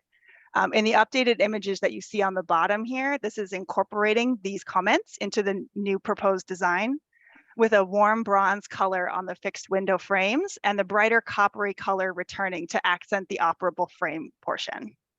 Commissioners also requested the team revisit the glazing choice for color and transparency considerations. The prior imagery showed the glass is a bit dark and seemingly tinted, and it seemed to be a departure from the building's glazing as it exists today. The team's intent was to use glazing that had a comparable transparency and lacked any tint, so the imagery you're seeing is updated now to reflect this more accurately. And here you can see the results from incorporating this feedback. The image on the left is from our March 19th subcommittee, reflecting that darker glazing and silver aluminum window framing. And on the right, you can see the corrected glazing coloration and incorporating the warmer tonalities in the window framing. A final comment out of subcommittee was a request to coordinate with BPDA staff regarding some finer grained details on the building podium, including the podium parapet and the building's ground level canopy, to be sure that they're integrated thoughtfully and holistically in the building design. So the team is looking forward to continuing to work with BPDA staff on those details as we move forward. The second project under review for zoning only at this time is the Pardee School of Global Studies, being designed by the team at Diller, Scofidio, and Renfro. This project includes a new building and a large green space, open space. You see the site outlined here in this red dashed line at the bottom of the site plan. The main questions and feedback from the commission that were addressed in our subcommittee review were providing more details on the building's siting and placement, more framework on how the project, particularly this open space, plans to integrate with its immediate context, including Bay State Road, seen here, BU Beach, and the neighboring buildings, existing buildings, and the rationale for the zoning height. For the building placement and footprint, we walked the commissioners through the development of the project siting Partee, and that by consolidating the building program into this minimized footprint and positioning that footprint tucked into the corner of the site against existing back of house and blank wall areas, the project can add over an acre of open space in what is a parking lot today, and preserves the long-term potential for a future enlarged University Central Green. The team and commissioners reviewed how components of the open space are planned to reinforce pedestrian desire lines within the site, and a range of flexible outdoor areas and planting zones. The layout of these zones will seek to maximize green areas and integrate with the existing College of Arts and Sciences and the School of Social Work buildings. The framework that's being set up here in the zoning is to accommodate new ADA upgraded access for these spaces and situating hardscapes for larger gathering at key points, such as where this view image is taken from. The vantage point is in a newly created plaza adjacent to the new Pardee building and the existing admissions building, which is just across the street. This will create a new front door to campus for visitors and a gateway into this new open space. On this slide, you can see how that plaza situation keeps the view corridor down Bay State Road open and makes the open space more prominently visible. And with this siting, the building recedes from the view corridor and really frames that open space. The third point discussed was the parameters for the zoning height. Boston University has high sustainability goals, and the new Pardee School seeks to continue their record of leadership in this area. The building is being proposed as mass timber tower, which when built will be one of the first buildings of this height in mass timber in the Eastern United States. So inset in the bottom left here, you can see the International Building Code guidelines for mass timber that will allow a building of this size and type to extend up to 180 feet in height. This guideline informs our building zoning height, set at 186 to accommodate mechanical penthouses that are projecting above the 180 guideline. The zoning height was reviewed with the commissioners from a number of different near and far vantage points around the city, highlighting its alignment to a mid-height datum that is established by the Law Tower and by historic spires along Commonwealth Avenue. A final note, at our subcommittee review, the commissioners expressed goals and interests of what they hope to see in the future building design at the Pardee School, particularly how the lower floors will integrate into the new open space and the broader public realm. As the team is advancing into the design of the building, these aspirations and feedback will help inform its development. So we're looking forward to reviewing with the commission as part of our future Article 80B design review. Thank you for the time, and we have the full team here listed, including the landscape teams of Copley Wolf and MVVA available for questions. Thanks, Christina. Thank you so much, Laura. That was a great presentation. I appreciate you walking us through the two projects we've been reviewing that are part of that IMP. Commissioner Evans and Manfredi, if you'd like to kick us off first with your comments, and then other commissioners, please feel free to raise your Zoom hand and I will call on you. Sure. I'm sorry, I can't find my raise hand in the new Zoom format here. It's fine. It's fine. I gave you a personal invitation. Thank you. Thank you, Laura, for the presentation. I've had the privilege of actually being, I believe, at all of the subcommittee hearings for this project, or subcommittee meetings for the project. And yeah, appreciate the thoughtfulness and yeah, I'm understanding kind of what was the purview of those particular conversations, and also what can be kind of punted to other conversations with regards to, you know, things like signage at Warren Towers or the Pardee School in more specificity. But yeah, I'm pleased with the direction of where this is all going, and I've appreciated the conversations. But yeah, holistically, I think this is in a good spot. Yeah, I completely agree with Jonathan. I think we had questions. I think this is the third time I've seen it. I'm not sure, third or fourth. We had questions about the actual siting of the building footprint, how the decisions were made around how it would fit into that space that's currently a parking lot. And those were very clearly answered around, and this is a great diagram here, around not just relationship to surrounding buildings, but especially pedestrian traffic patterns, desire lines, and the goal of maximizing the green space and tucking that building in, as was described tonight, against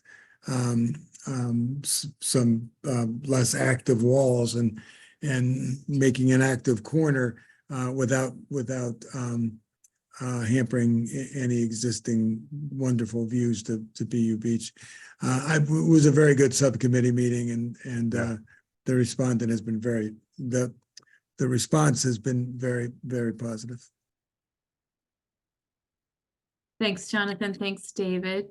Kirk, I see your hand up. Yeah, I wanted to talk just a moment about Warren Towers, because I think a lot of the aesthetic improvements are very positive, and appreciate much of what you've done with the glazing.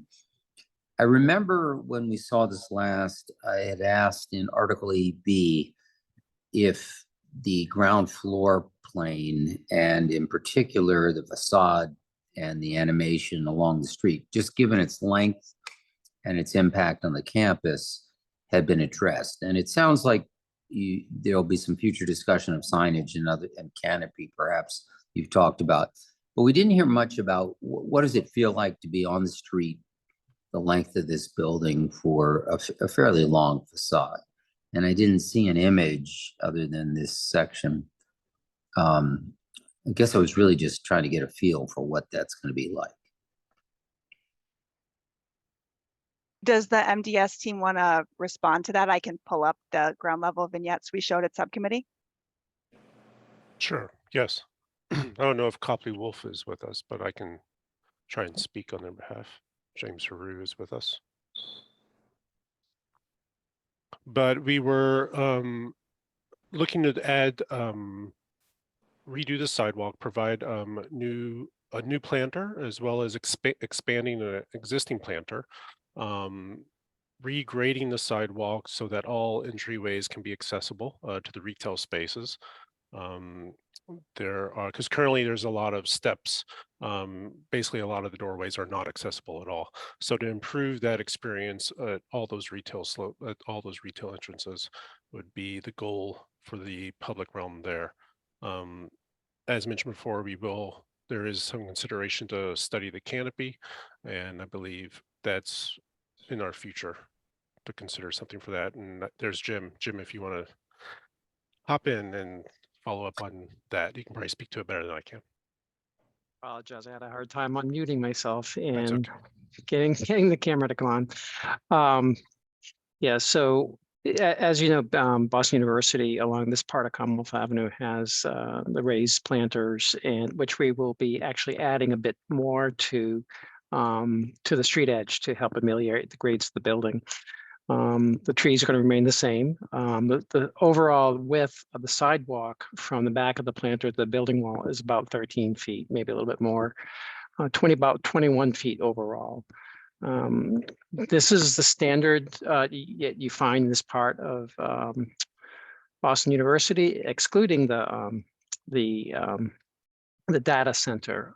Although in part of our conversation with BPDA, they've asked us if we could reevaluate how these planters work to perhaps capture water from the runoff from the sidewalk, which we will be doing.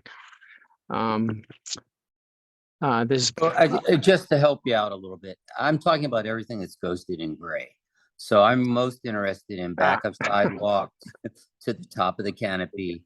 I'm interested in chairs. I'm interested in openings. I'm interested in transparency. I'm interested in operable planes of surface.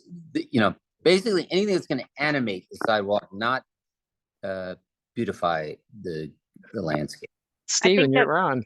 The BU team might want to address the scope on the ground floor of the renovation. Yes. Sure. Hi, good evening. It's Sonia Richards with BU. So we're a little constrained on the transparency, quite frankly, of the building, because anywhere that we do not currently have retail space on the ground floor is in fact mechanical space behind that. So it's very difficult for us to, as you can see here in the gray, is all mechanical and back of house space for the garage and the building itself. So it's very difficult for us to add additional transparency into the ground floor of this building. We are making it all accessible, which it is not now, which we're really excited to do.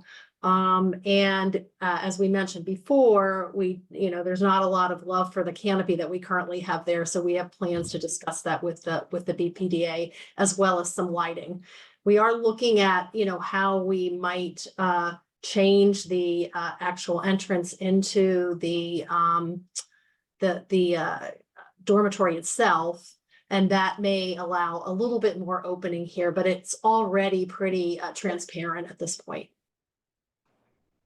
Okay, I'm going to yield the floor in a second. I'm just going to say there's a lot of opacity here, but even where there's opacity, there's opportunity for art and lighting and animation. And there are many cases where blocks aren't as long as this that we address at BCDC, where we're concerned about how animated and interactive it will be. So, I'd love to see this again when this is sorted out, because I would have hoped that a lot of this sort of grayed in area would have been really more defined in terms of how a building of this length interacts with the back of the sidewalk. So I'll defer to staff and my fellow commissioners, but it is a concern I have. Thank you. And David Hissine, I see your hand up, but since I had the same comment that Kirk did, if you don't mind if I just piggyback. Kirk is right. I mean, we did talk about it at subcommittee. I was excited to see maybe some creative solutions. Can you put up that floor plan? Sonia, you spoke to it well just a second ago. Thank you. So completely understand that you have these mechanical areas on the ground floor. We have, though, seen these clever types of solutions where there are coves that are created, the art that's installed, just some ideas about how to break up such a long facade, and importantly to add this animation, because as we were chatting about this in subcommittee, I think we were all recognizing that you have a huge number of students that come in and out of this building every day. And so being able to provide kind of an excitement along the back of sidewalk here, and really helping you even with your rebranding, or to get some of the excitement out onto the street would be really great. I mean, some schools do things like showcasing research that they're doing, and they do that through the coves, things that really bring excitement to the students and to the community. So I agree with Kirk. I think it would be great to see those as you develop those, and can bring those back to us. Great. Excellent. Thank you for those comments. Appreciate it.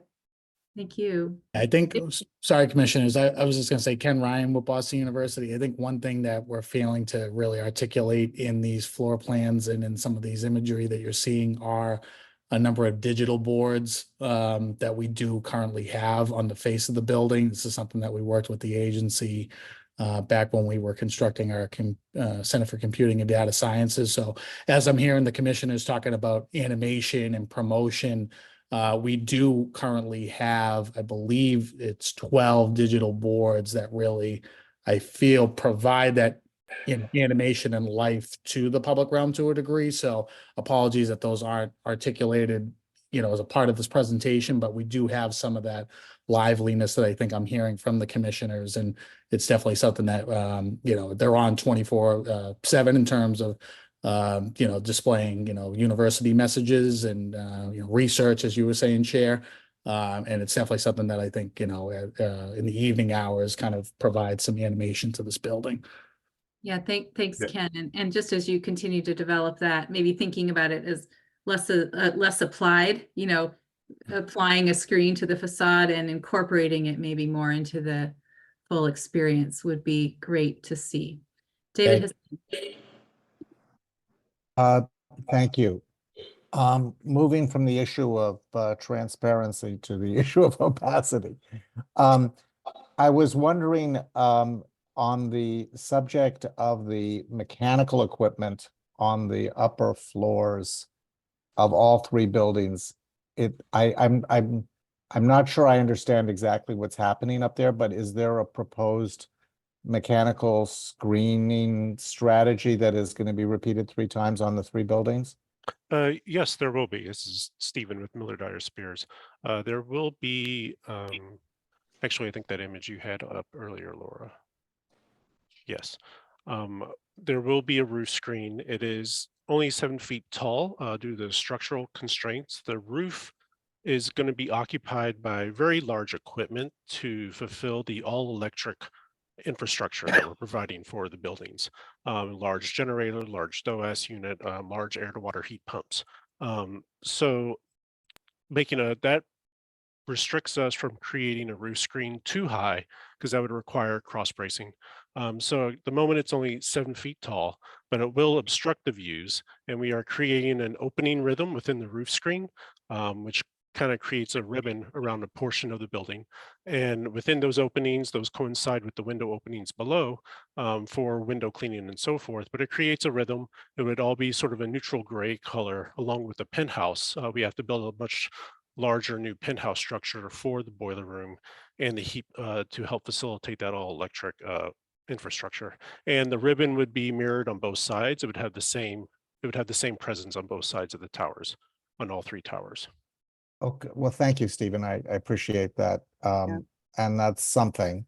I will say that these buildings as a trio have a very strong presence on the skyline of this part of town. And I am a little concerned about the fact that the equipment that will be placed on top of the building is going to be so much larger. And, you know, I don't know, and I think that it's going to be a silhouette on the skyline. You know, this mechanical equipment is going to be a silhouette on the skyline, and I can appreciate that Boston University is trying to avoid the cost of cross-braced mechanical screens. But I would like to suggest that as this project moves forward, that the BPDA staff take a closer look at that issue. Because as we all know, as architects, yeah, there it is.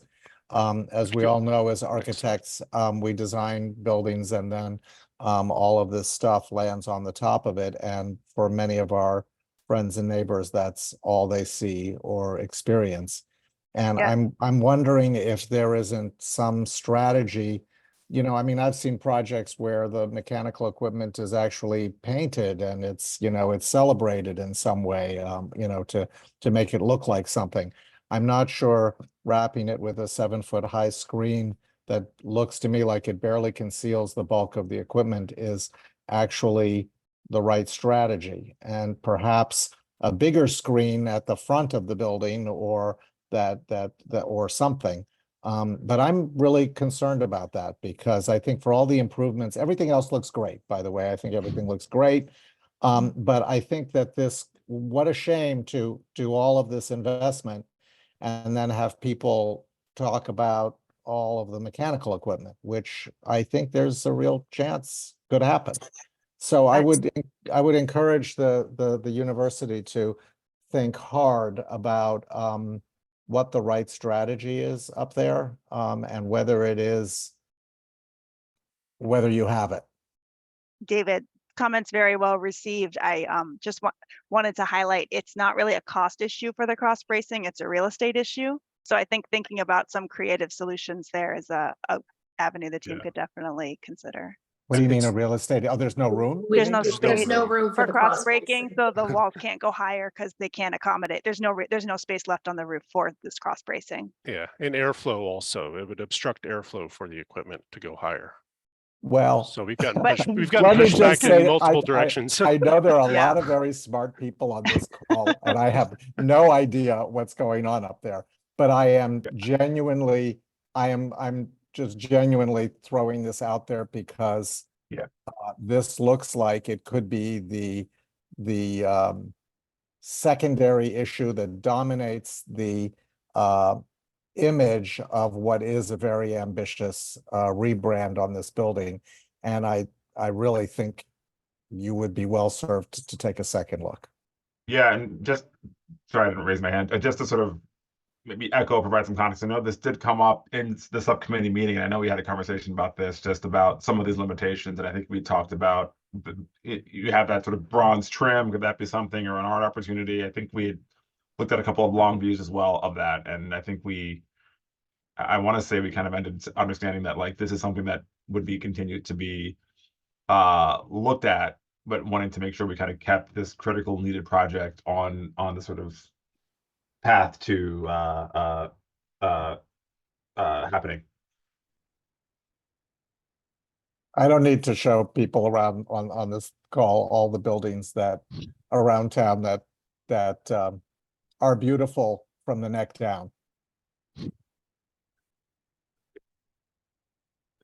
Thank you, David. Thank you, Jonathan. And I was at the subcommittee where we did chat about that. So I think it's great advice to continue to think about that. I don't see any other commissioner hands. I'll just add a few more comments. One is that if you can go to maybe the campus plan, I just wanted to applaud the university for, well, I can talk to this one, it's fine. Applaud the university for really stitching together the BU Beach and the campus. I think the social sciences building is kind of tucked in there along with a parking lot today where the party school is proposed. And, you know, it's really a vacant landscape and you feel like you're going across an unpleasant area of campus in order to get to the BU Beach. So I think this is a huge improvement. And again, I just wanted to applaud that decision.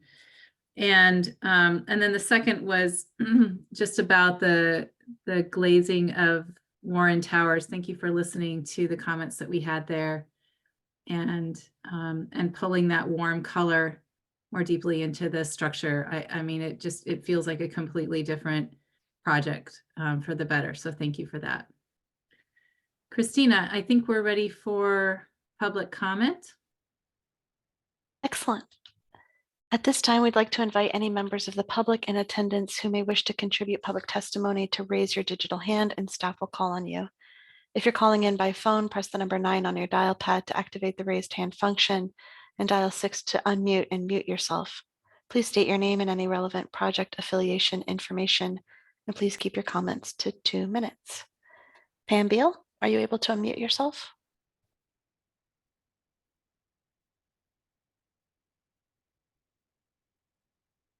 Here we go.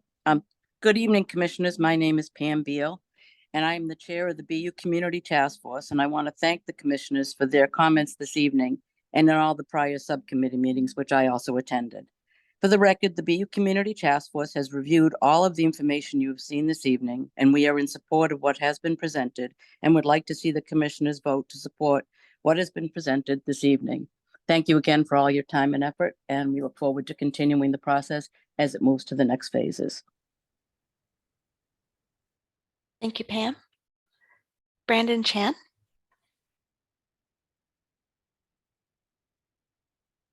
Hi, my name is Brandon Chan. I actually used to be a BU student. I lived in Warren Towers back in 2014. Thank you for the presentation. I'm excited about both things for the Warren Towers and then also the Pardee area as well. I think both of it's really exciting. For the Warren Towers component, I think the bronze just makes it more inviting, which is really nice. It's a lot warmer. Hopefully it doesn't make the building physically warmer because it's really hot in Warren Towers. So I appreciate that. I think it's outside the scope of this project, but for the street level component of it, cars don't respect the bike lane, and I bike to work every day. I think that's a little outside the scope of this project, but just something that I wanted to mention. There's a lot, I understand parents want to pick up their child for move out and because of graduation, but cars don't respect it. And then I have to merge into the street, and then it is what it is. But again, I realize that might be outside the scope of this project. Separate from that, for the Pardee component, I am really excited about it, I think. Based off of the views, it seems like it still kind of works. Things aren't like super obstructed from that like tallish building. But I think the net gain of just more green space is really essential, given BU has such little green space to begin with. So as someone who lived in Warren Towers and went to BU, I really am excited about this project. So thank you. Thanks, Brandon. Commissioners, at this time, I see no additional public comments. Thank you, Christina. Nice to have an enthusiastic alum on the call tonight. All right, so commissioners, we are now at the point of making a motion. Can I make a motion to approve both projects with a caveat that the proponents, as they go forward, do everything they can to add transparency to the ground plane of Warren Towers and mitigate the impact of the rooftop mechanical equipment. Thank you, David. Do we have a second? Thanks, Kirk. All in favor, please say aye. Jonathan Evans. Aye. David Haseen. Aye. David Manfredi. Aye. Thanks, David.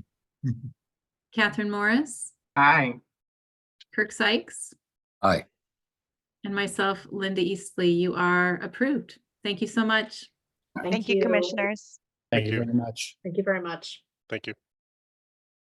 We're going to transition now to our 3 new projects, and Christina and Lizzie, can you invite Commissioners Love and Ron back in? I'm back, present. Great, and Mimi will now take over for the rest of the meeting. Thanks, Mimi. Thank you, Linda. I think the commissioners are present, so we will hand it off to the proponent to do their presentation. Actually, I think we have a short introduction by BPDA Yes, staff. we will have an introduction by Planning Director Amy Chambers, followed by a proponent presentation, followed by a summary of staff comments.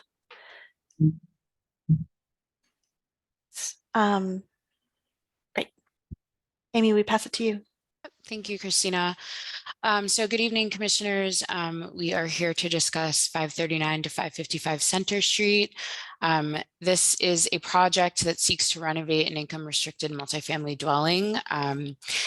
143 of the 147 existing units remain or proposed to remain as income restricted housing. It should be noted that proposed alterations would not change the building dimension or building use.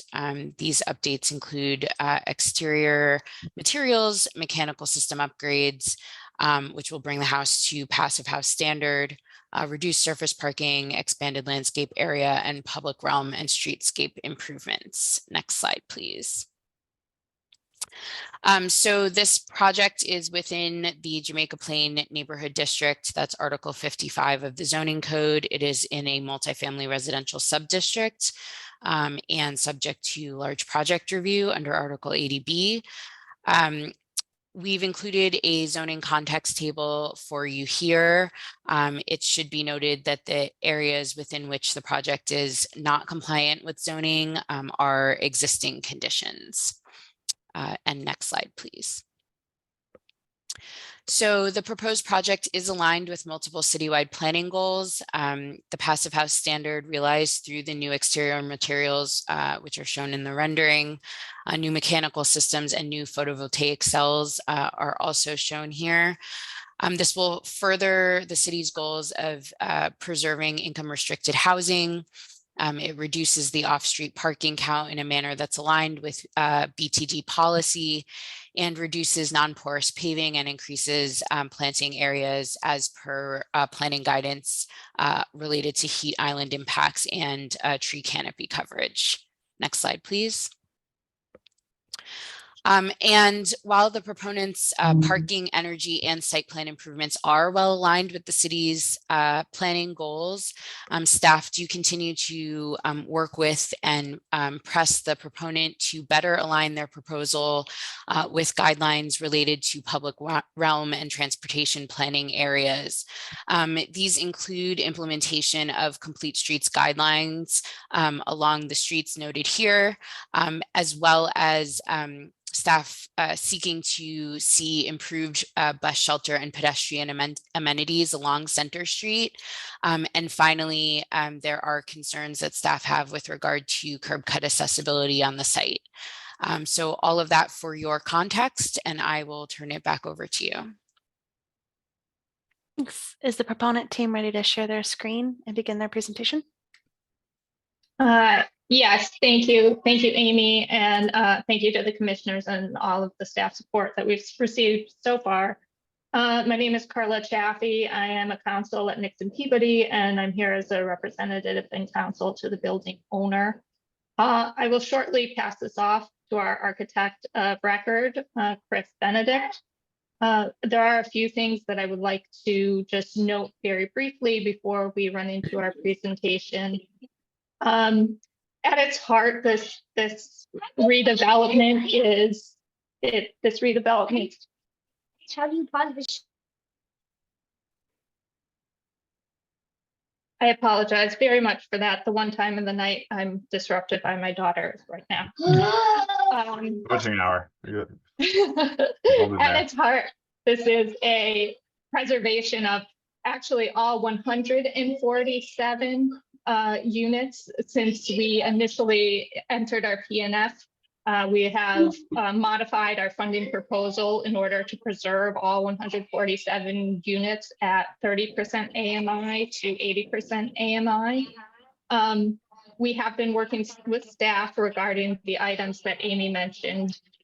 We will be providing a bus shelter along Center Street. That has been a commitment made, although the location is still being worked out with BPDA staff. I'd like to pass it off to Chris to walk you through the slides. And then if there are any additional questions regarding our project and the proposed affordability, please let me know. Thank you, Carla. Can everyone hear me? Yes. Great, thank you. And thanks for your time and attention on this. The Forbes building is the preservation of 147 affordable housing units and the renovation of the building to the Passive House standard. I'm the architect for the building, Chris Benedict. I'm a Passive House pioneer in the United States. The owner is Jamaica Plain Company. This project puts nature at center stage. What you see in this image is the new pedestrian-friendly entry to the building, where the path is flanked by new lush gardens instead of the hardscape paving and vehicles that currently exist there. To bring the building up to the Passive House standard, the building will receive new terracotta rain screen cladding over a new blanket of continuous, non-combustible exterior insulation. The new rain screen design that includes integrated irrigated planters brings texture, materiality, and sculptural form to the facade. We're not changing the shape of the building. We're upgrading the building enclosure and adding more planting, trees, and permeable surfaces. You can see the existing condition in the small inset on the right, and we'll be showing you several large before and after shots as we proceed through this presentation. But first, 2 introductory slides.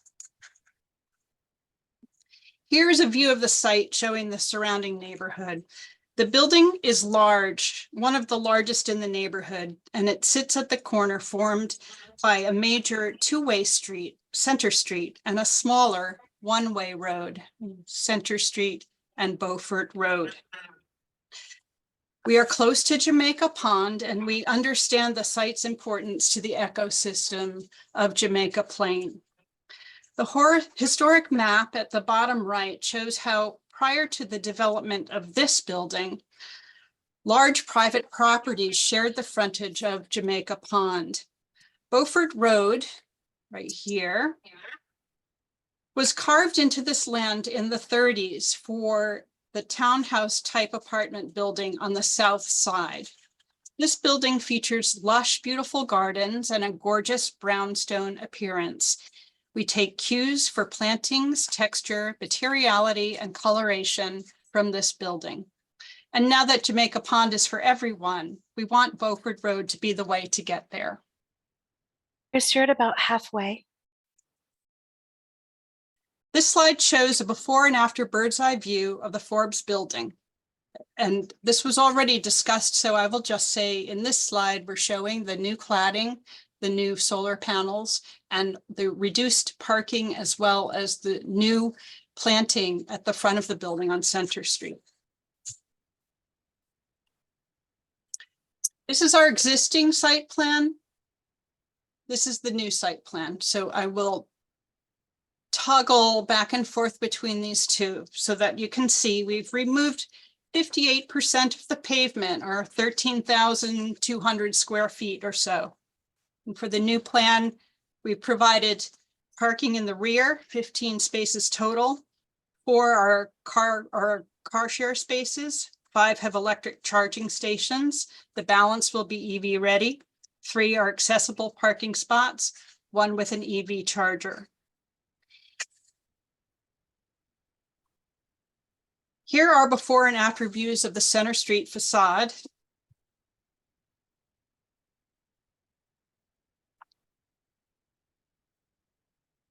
Showing the elements that we've described at a curb level view. Note that for purposes of this presentation, a lot of the trees and vegetation have been removed to see the facade. This is an existing view down Beaufort Road.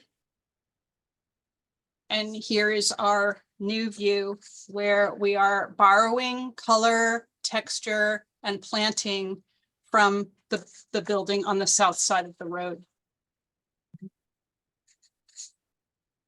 In this view, in the upper right-hand corner, you see a rendering of the texture and sculptural nature of the new cladding for the building.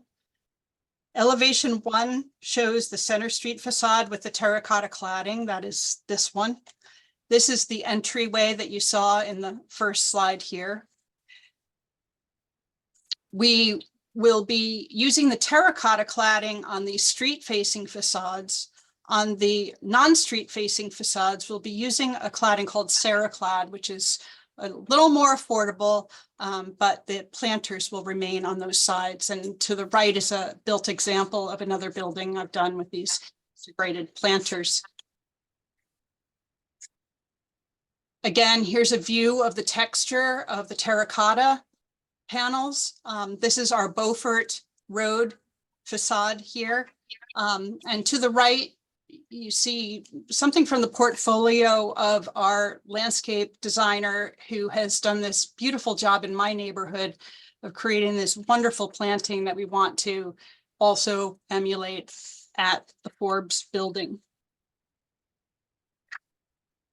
This slide shows building sections taken at the most interesting parts of this facade through the windows and the planters. So the red lines that you see here, this would be our terracotta cut, and this is our Ceraclad cut. In both cuts, you see an insulation blanket here that you also see in our larger section cuts. The red line designates what stays and what is existing, and everything to the right-hand side of the red line is new and added to the building. So in the larger scale drawings, you see we create a drainage plane and air barrier here on the building. This area, which is previously plugged with a terrible metal window and metal panel, will now get a knee wall and a new casement window. This is all waterproofed. This is inside of the building, and then outboard of that is our mineral wool insulation and our new cladding and the planters that are embedded in the facade design. The simpler Ceraclad facade does not have the undulations that the other facade that the terracotta has. This is a view of the terracotta with perforated metal panels that close them off, that give a texture for vines to be able to grow. And this is a construction example from the job that I showed previously. Chris, you have about a minute left.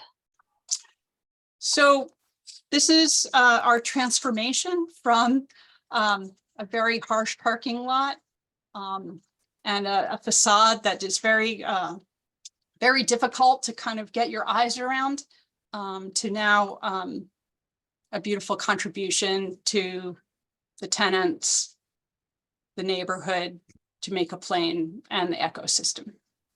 Thank you. Thanks, Chris. Thanks, Carla. I think we're gonna listen to comments from the BPDA staff.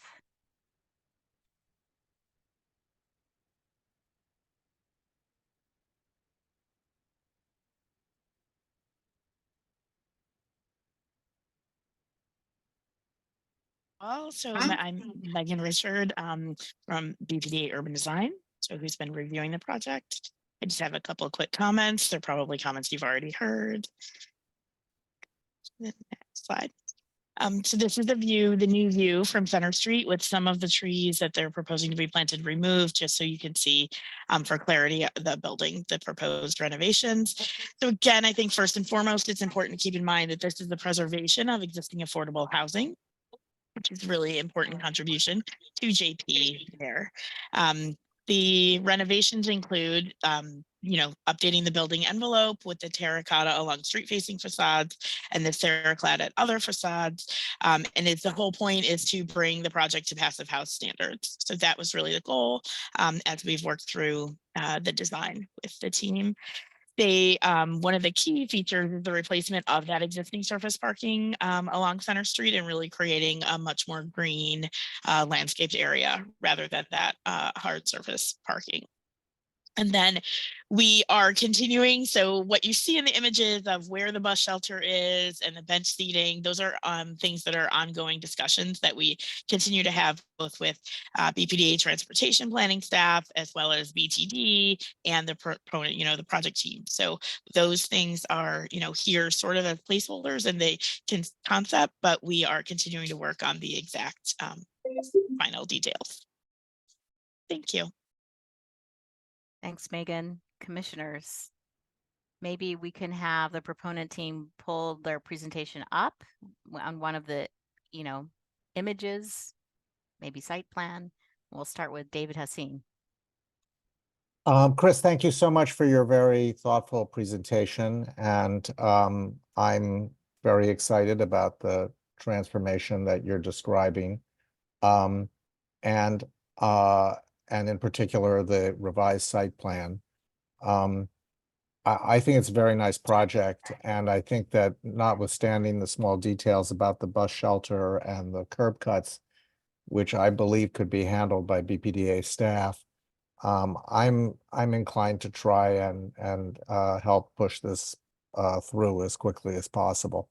So I just kind of wanted to put that out there because I think that unless I really truly defer to my colleagues in landscape about how much development needs to be reviewed here. But I think from an architectural point of view, this feels like a fairly straightforward and well worthwhile upgrade to the building. Thanks, David. And I am noticing we don't have any landscape architects on our call tonight, but let's think about that as we hear more comments. Bill, Ron? I simply wanted to ask Megan or Chris, thank you for the presentation. If you were to define the 3 or 4 most important passive house standards that you are reaching in this project, what would those be? Well, the most major one is the reduced energy use, but what comes with that is health and comfort. In terms of the whole picture of what we're doing, we're continuously insulating, creating that air barrier, ventilating with energy recovery ventilation with room by room control so that every room gets its own individual ventilation, and reducing our footprint on the earth substantially. Thank you. Bill, can we move on? Yeah, move on. Okay. All right, thanks. Commissioner Morris. Thank you for the presentation. I used to live in this area, so I'm very familiar with this building. I do have a question about the reduced hard surface parking, more so in the back of the building. And I understand there are 147 units, and I'm just curious in terms of if there are more people than parking spaces, is that ratio accurate to those that either take public transportation or those that are parking? It just seems like that's a very reduced number to cut back on behind the building. I understand the open space in the front, that makes sense to me. But for those that may have to drive because of whatever those reasons are, and the parking has been cut down substantially on both ends and now more even in the back, just curious if there's any consideration of expanding at all. Well, one remedy to the reduction is the introduction of a car share service. So they will have 4 cars in the back that are always available to the tenants. So they can book a car. And I'm not completely clear on this, but I believe that it's at the owner's expense to do this, because he very much like to see the reduction of cars in general on the planet. And there has been a traffic study that has shown availability of street parking in the area. And if Carla's still on the line, if she has something to add to this, I mean, it is the wish and seems to be also the movement of most municipalities now to be cutting down on the ratio of parking to. Thank you. Yeah, thank you, Chris. I would just add that this has been a point of discussion in our multiple resident meetings. And part of this process and meeting process has been to help with education of our residents as well, and partnering them with Good to Go, who we are in discussions with, which is a nonprofit car sharing service that's really starting to expand in Boston. In addition, as Chris mentioned, we have had that transportation study done. This is primarily 55 plus building, which may have less of a demand for parking, especially as those legacy tenants are remaining. And that, you know, it's been a point of discussion, and we've worked it out with our residents, and we hope that that will be, you know, provide a solution for less cars. Thank you. Thanks, Commissioner Morris. Commissioner Eastley. Thanks, Mimi. I just wanted to say to Chris and Carla that as a commission, we don't often get to see these large scale renovation projects. I think we're seeing this because of its size, and I'm glad that we did, because I'm so impressed by the work your team is doing, both for the passive house and for the site improvements, and just wanted to applaud you on What was the word for? applaud you on both of these. And like David said, I also was going to suggest that we might think about making a motion to move this along tonight at the close of our deliberations. Yeah, Linda, I'm, you know, thinking the similar thoughts. I think the one practical, you know, question that I have, and it's more of a curiosity, but it really is something to think about. I really, really like the idea and appreciate the idea of plants on the facade, but it seems like, you know, an operation issue. Are you really asking the tenants to take care of that? Are you really asking the building managers to take care of that? And it's something that's so attractive about your solution that I want to make sure that there's a real plan in place to make sure that that truly, you know, gets realized the way you've envisioned it. It's not something that I think is worthy of having to drill down in subcommittee with us, but I do think it's something that I would like you guys to continue to think about and make sure that it can actually be managed in a way that's attractive. Yeah, so I appreciate that comment, and we know that there will be maintenance, and we're working on how that maintenance plan is going to get carried out.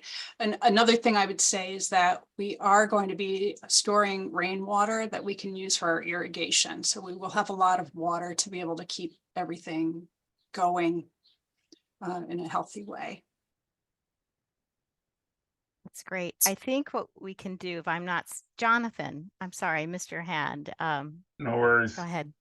Yeah, I guess I was gonna say something consistent with what you just said, Mimi, knowing also that the margins are small for housing projects in terms of ability, especially with affordable rehab projects, to sort of sometimes deliver on things, and I commend the sort of confidence of the proposal, and I guess I may be a little anxious on what happens if, you know, you're in a situation 6 months from now, 8 months from now, where the ability to deliver on that might not pencil out, and what does that mean for the ultimate agenda for the design? And again, I certainly appreciate that this, you know, I guess if you don't have those planters, it has become a fully monolithic box without texture, right? So then it almost takes you back to the drawing board. So again, I'm hopeful that this can pencil out and doesn't have that issue. But as someone who's done a lot of housing projects, that sometimes happens. So just maybe encouraging an understanding of what the plan B could be. That being said, I agree with the opinion of other commissioners here that I don't think that this body should necessarily opine on that. I think this is a project that is commendable and should just, and you know, with working with coordination with BPDA, MOH, staff, I think that could be handled there. Thank you. Excuse me, I just would like to add that MOH staff has been very focused on that issue, and it's something that has been a point of discussion. And it's something that we're very committed to continuing down this path. Great. Commissioner Sykes? So I wanted to give everybody else a chance to speak, because I live about 4 blocks from here, and it's a site that I can honestly say I really have never noticed. It was unremarkable. I think you are leading us to something that is remarkable. I think that on the merits of the resiliency and sustainability approach, high marks. On the objective of the affordability continuation, high marks. On the accessibility and inclusion of the community onto a site that's rather impenetrable today, high marks. So, you know, I would very much be in favor of moving this along, and curious about getting a report back on all the points that have been raised as question marks, because this could be a great model for us to see work in its growing, in its execution. But I would very much be in favor of supporting Linda and David's moving this path forward. Thanks, Kirk. David Manfredi? Yeah, I too will be very supportive of expediting this. I have just 2 simple questions for you. One is it your plan to do all this work and keep residents or some part of residents in place and phase through it? And what additional infrastructure changes are being made? So yeah, this will be a tenant in place rehab. I've completed 9 of them, so I have a lot of experience with this now. The way that we will approach it is we will empty units in stacks, and those tenants will move to another apartment, and then they'll move back to their fully renovated apartment, which will have a wonderful heat pump in each room for heating and air conditioning, as well as the ventilation, new ventilation that actually works in each unit. They'll have windows that are so amazingly soundproof that you just can't not love them, as well as the comfort now of being inside of a space that's fully insulated so that they're not in the winter losing their body heat out the window or out the wall.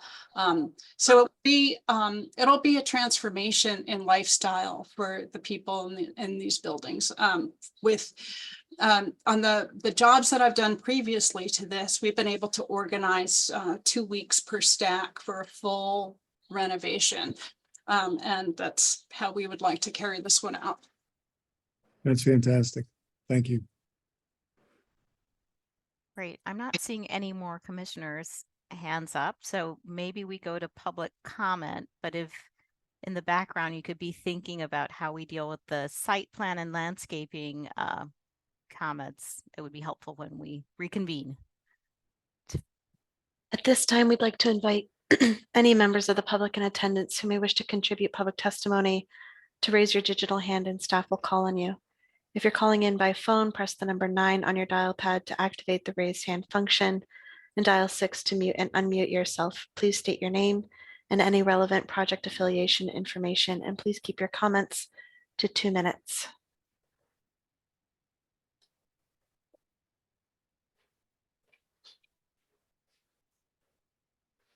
Chair Love, I am not seeing any raised hands at this time.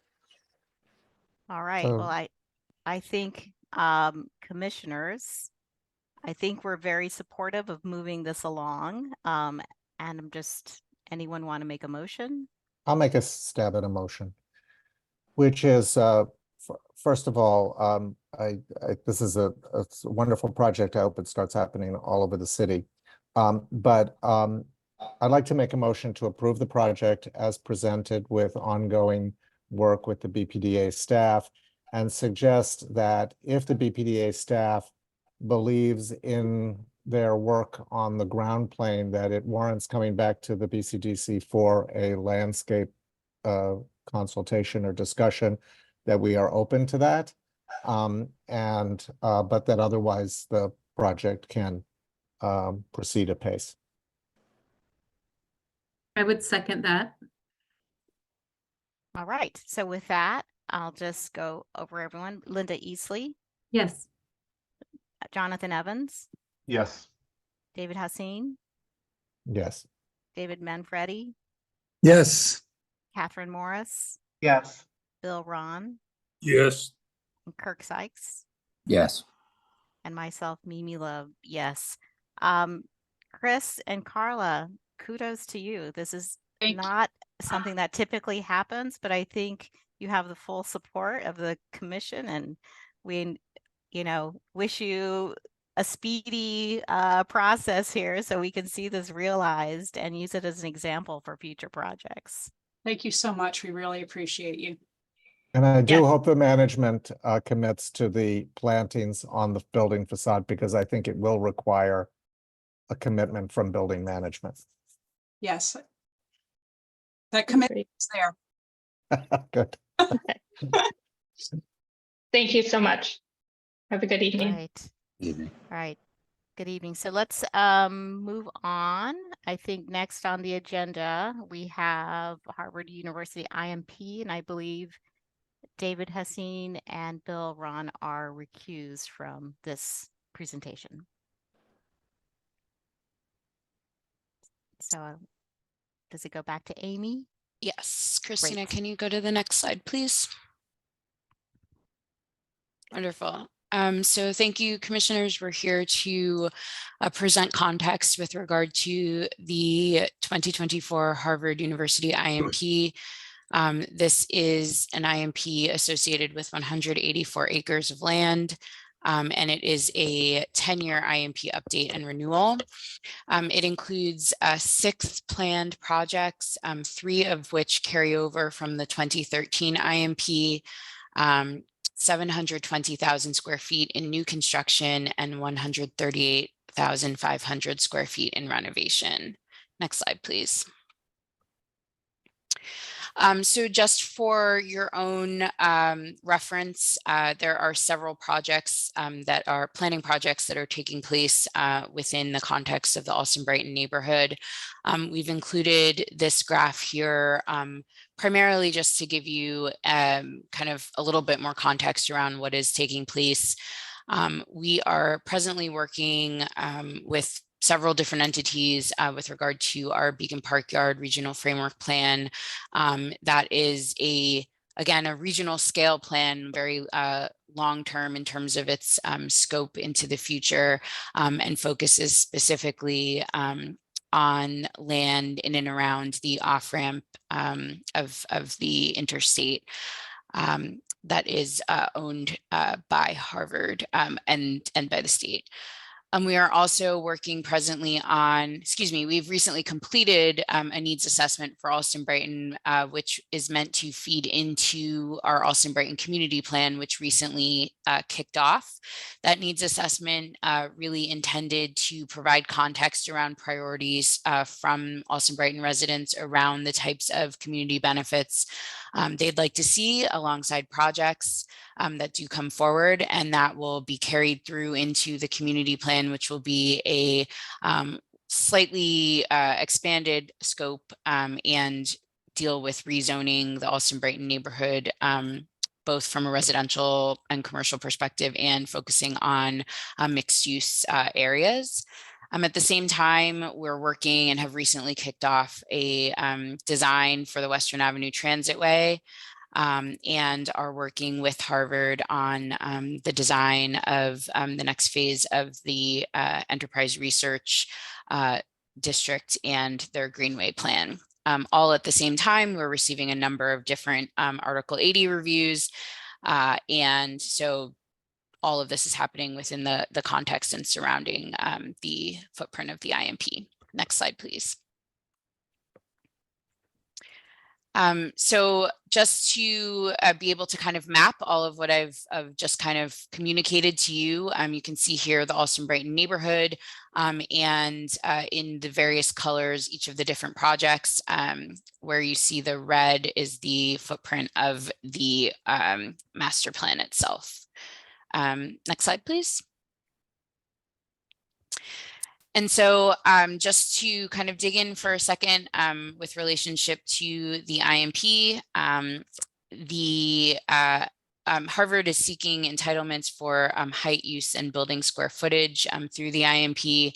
There are transportation impacts that are being reviewed and will require a little bit of additional information with regard to parking, loading, and site configuration, as well as more clarity around compliance with the city's complete streets guidelines.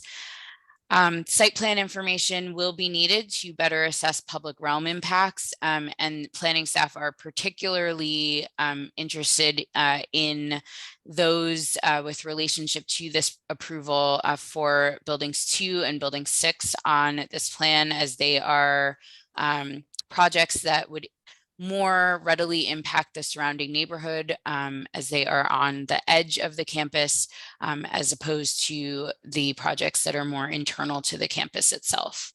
And finally, I'll just note that staff are also working with Harvard to identify components related to coastal resilience, our coastal resilience overlay district, and compliance with that, additional compliance with our heat island impacts and with tree canopy impacts, all of which are mentioned in the IMP, but staff are asking for just a bit more detail as we go through this review.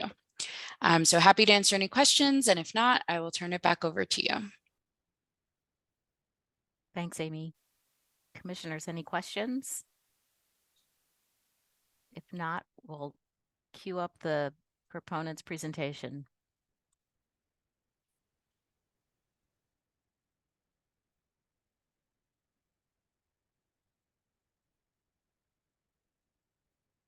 Is the proponent team prepared to share their screen and begin the presentation?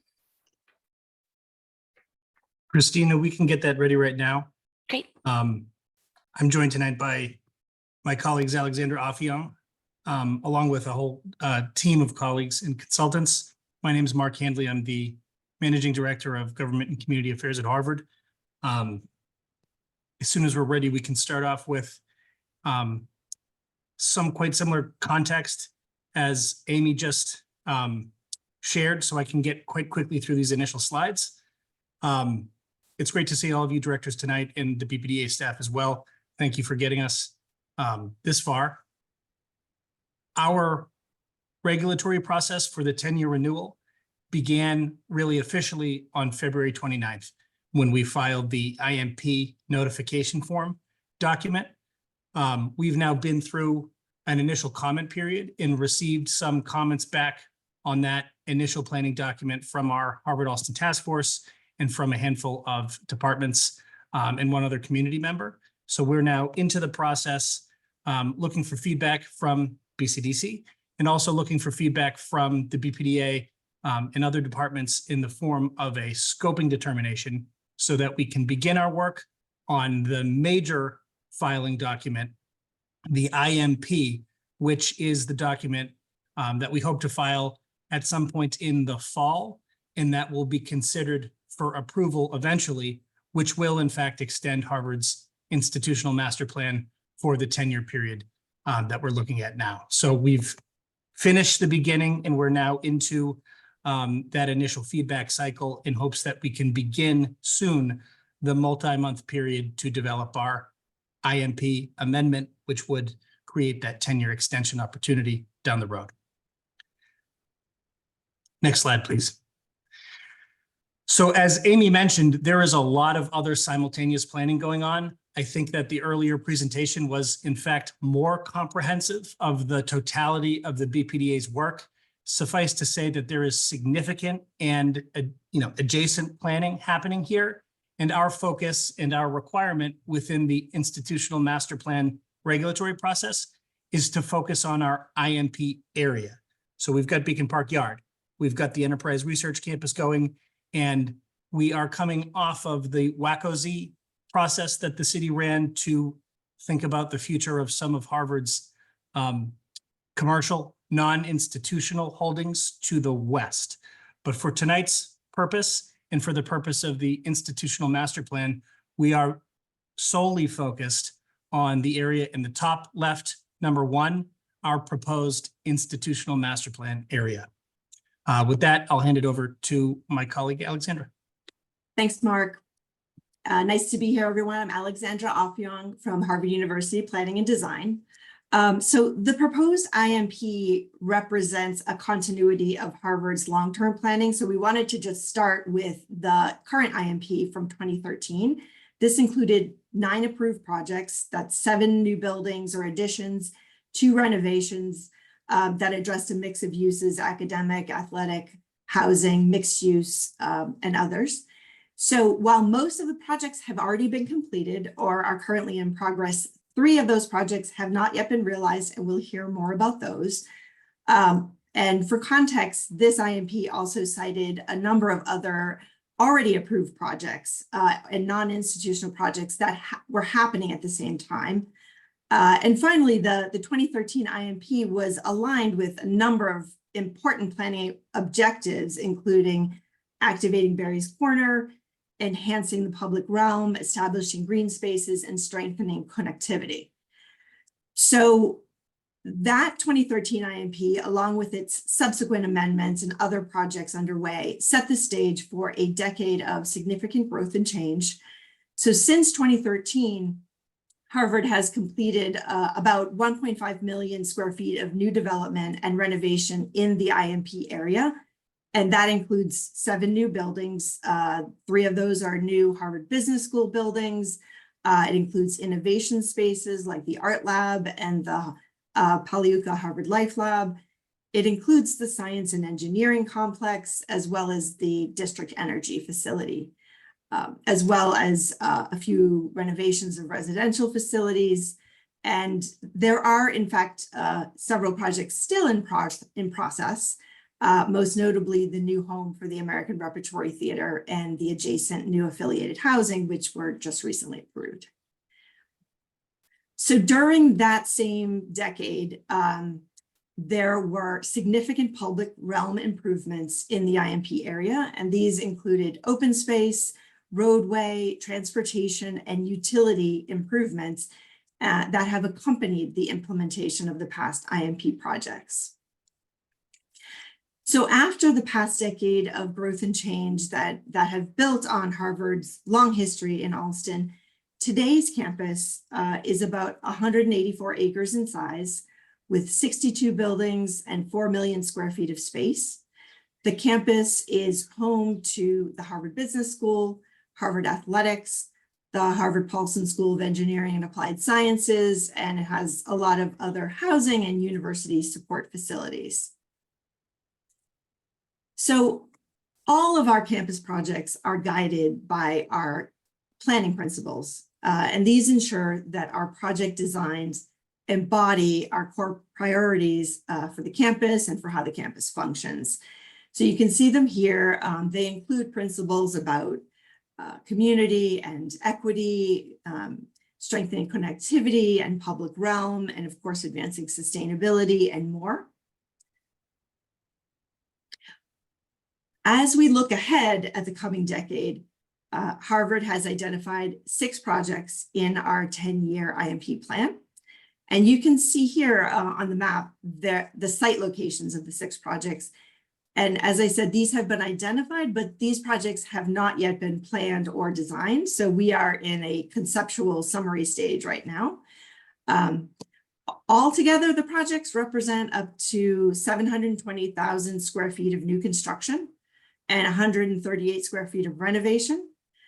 And the first 3 buildings are ones that have been carried over from the 2013 IMP, the 3 projects that have not yet been built.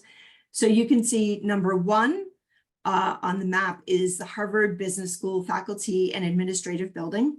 This is a building that will be sited adjacent to other HBS buildings. It would be opposite the Spangler Center across Batten Way. It's envisioned as a 3-story building, approximately 110,000 square feet, and it would respect the well-established architectural and open space character of the HBS campus. Number 2 is the Gateway Project. This is an approximately 300,000 square foot mixed-use building. It would range from 6 to 9 stories in height, and it is located right in Barry's Corner. It's overlooking the Grove. It would be across from the new ART. And so we recognize that placemaking and public realm are of utmost importance. This is a building that will have an active ground floor with uses such as restaurant and retail to enliven that public realm. The upper stories would accommodate academic or institutional use. And the building itself would function as a gateway between the campus and the community in terms of its uses, its location, and its orientation, and would certainly be designed and programmed to complement the mix of uses in the area, support the pedestrian environment, and overall have a positive impact on placemaking.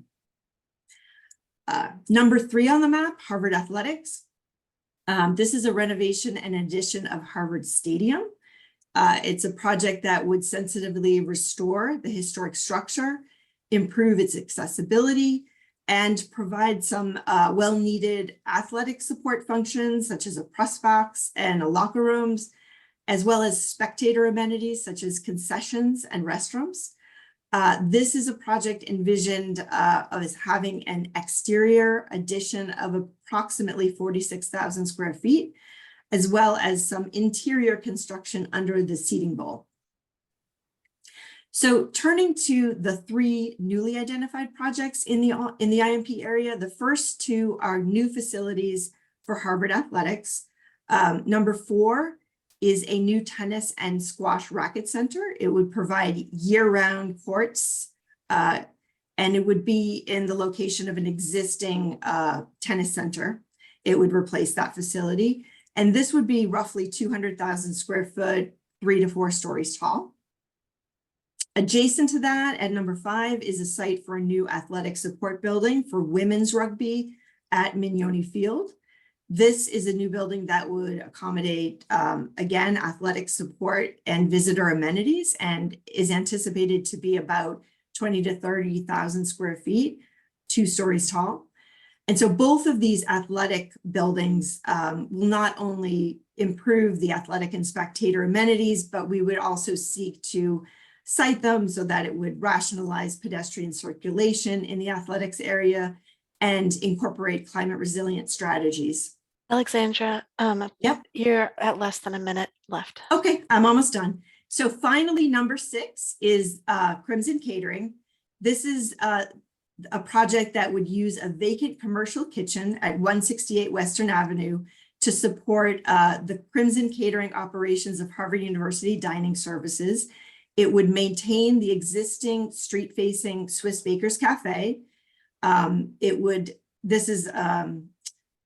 So we would just be reutilizing a kitchen that Swiss Bakers no longer uses.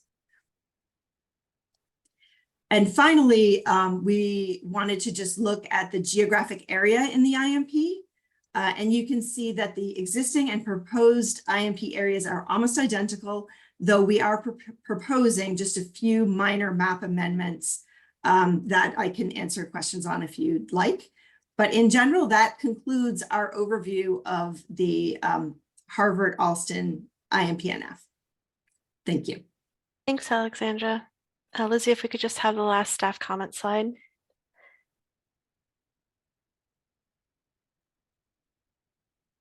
Great, next slide, please. So I'll actually be the senior urban designer reviewing this proposed project. So I'm here in 2 capacities.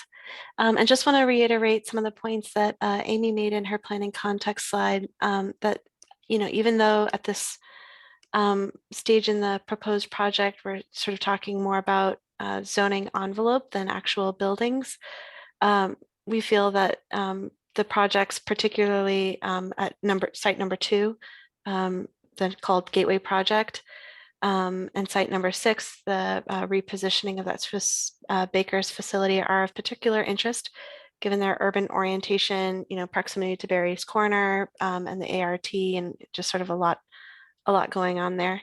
And that we've requested additional information about these buildings, including their position on the site in relationship to public realm assets, including the streets and open spaces like the Grove. And with that, I'll turn it back over to the commission. Thanks, Christina. Just a time check, because we have a long evening tonight. It's 8 o'clock. So this is just an ask, just to, by all means, all comments, we want to hear them, but if we could just be a little bit succinct, so we're not here till midnight. And with that, I'll open it up to comments, but maybe Alexandra, if you can pull up your site plan with the numbered projects, maybe that's a good place to focus on. And we'll start with Linda. Thank you, Mimi, and thank you, Alexandra and Mark. It's very interesting to hear about these new projects, and also Amy's context really set a nice stage for all the things that are happening right now in Austin. There's just a ton happening. I really appreciate that we're seeing this on the early side. We don't often see IMPs until they've gone through not only the comment period, but that you have a scoping determination. And so I think that's a little bit new for us at BCDC. And so it's great to see these ideas as they're emerging.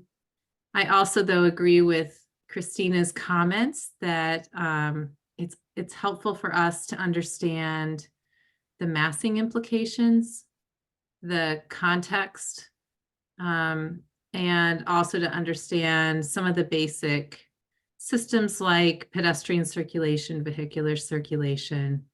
I think Amy had mentioned earlier some of the tree canopy and the ideas about coastal resiliency with the Charles River, I guess, in this case. So at subcommittee, I wonder if we could start off maybe the first subcommittee with a little bit more information on those systems, and then also ask you to work with your consultant team to give us a sense of massing. So we have a sense, for instance, that, buildings 1, 2, and 3 have 110, 346 respectively gross square feet, but it's hard to understand what that feels like in the context of the height and massing of other nearby buildings. So I would ask for that first subcommittee that you would come with that information. 3D model would be great of not only Harvard buildings, but of Alston buildings as well, so that we can get a better sense. So both systems that I mentioned, and also a better sense of how each of these projects will fit into the context of Alston would be really great. Thank you. Maybe I'll follow up because I'm not seeing commissioners' hands, but I agree. I think coming with, honestly, like urban design strategies, I'm trying to identify patterns in how the campus is organized and how it works. And I really just am struggling to see what those patterns are. In particular, I'm just looking at building 1 and I'm like, okay, that's fine. But I want to understand the overall logic. And you talked about some really great attributes, how it ties into the community, how it has connectivity, how it's equitable. And I want to see all of these things, and I don't see it in little rectangles on a site plan. And so helping us read your campus in terms of the logic of how it's laid out would be a great way to start talking about where the placement of these buildings are. I'm sure they're placed in terms of use and they make 100% sense, but I don't know if they make sense with the organization of your campus. And so the overall urban design framework, even within your campus, would be helpful. And then its connectivity to the adjacent, fabric would be helpful. And I support the idea of coming with some kind of massing so we can better be informed. I'll pass it on to Kirk. I think you might be muted, Kirk. Thank you. I love your idea of taking a step back in understanding the zeitgeist or goal of the campus as it grows to be bigger in Boston than it is in Cambridge. It's an interesting evolution across the river that is a chance for us to understand sort of how you catalog space, how you think about open spaces, how they're framed, how these places that you can make, which are less about the contextual framework of some of the buildings that are on the Cambridge side, are being thought about at a very high level. And so just to that end, I would say, clearly the Barry's Corner contributions to things that are happening and the continuation of the expansion of the B School campus, which has some unique spaces in its own right, are logical places to go. But I'm going to challenge you to think a bit about 4 and 5 because of their presence on the river and on a major arterial street. And also in the context of how the big science building changed some of the thinking of the BU campus. You have these highly visible buildings that have a chance to be markers in the landscape. And it would be great to understand what you think those buildings are supposed to do in those places where there's space around them and not just infill buildings. So that's all I had to say. Commissioners, any other comments?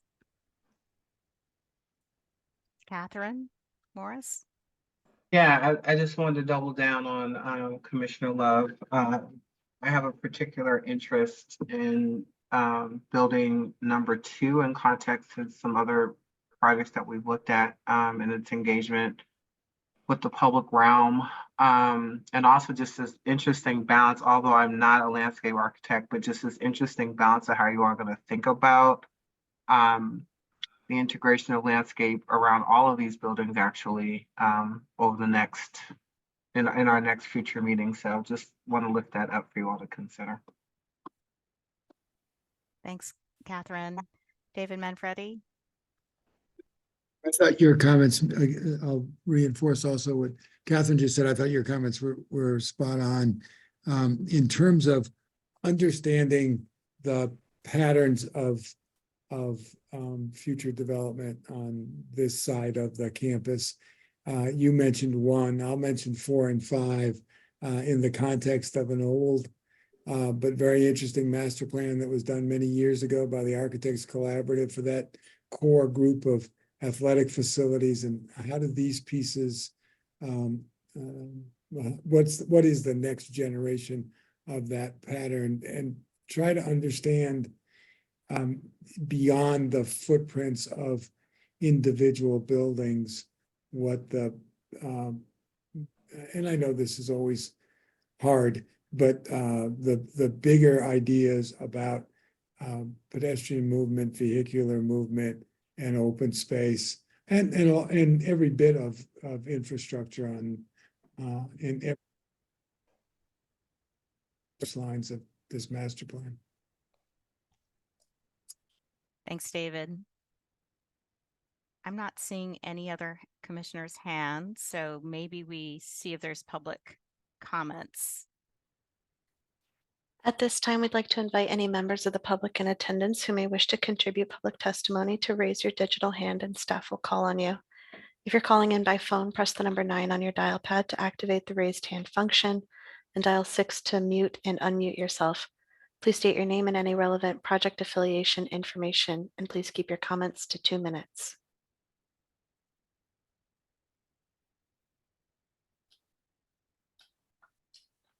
Chair Love, at this time, I am not seeing any hands raised. So with that, maybe commissioners, is there a motion? Mimi, I'll make a motion to send a subcommittee, and I would just add the request that the proponent team may want to kind of work with their consultant team in developing some of these materials before they come back for subcommittee discussion. Do I hear a second? Second. All right. So with that, I'll go over all of the commissioners present. Linda Eastley, Yes. Jonathan Evans, Yes. David Manfredi, Yes. Catherine Morris. She may have stepped away. Yes, sorry. No problem. Kirk Sykes Yes.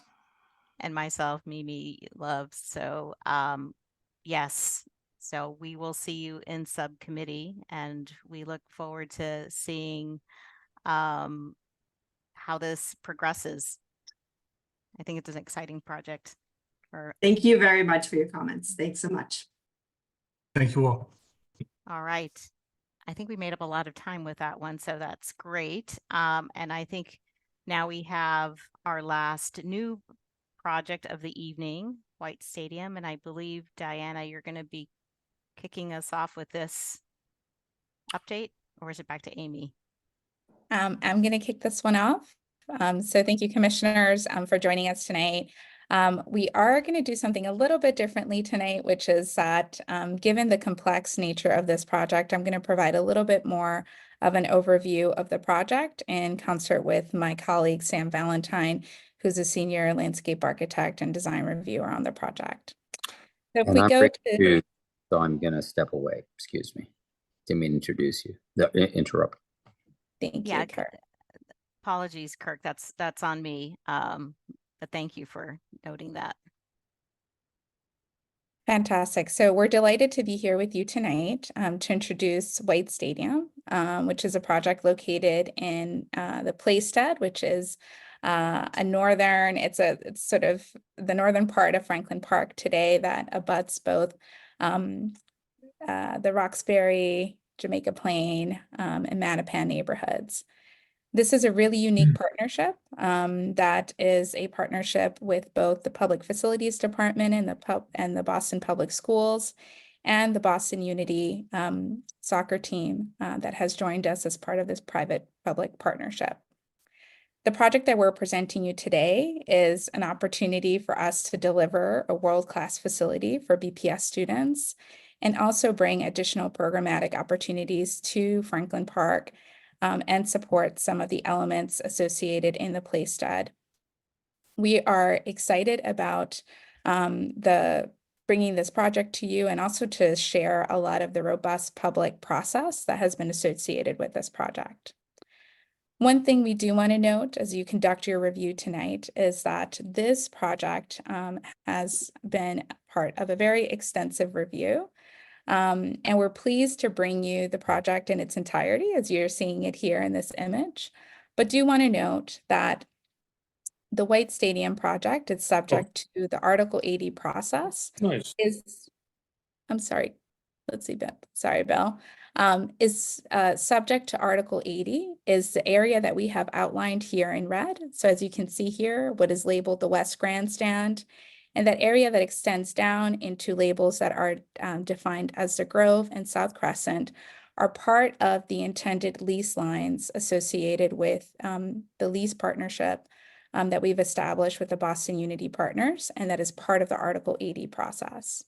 What you see outside of that area, that red outline, is a public facilities project that is not subject to Article 80 and is not subject to BCDC review. We understand that this can certainly be challenging, especially when we're starting to think about a project in its entirety of the scale and significance in a significant landmarked park.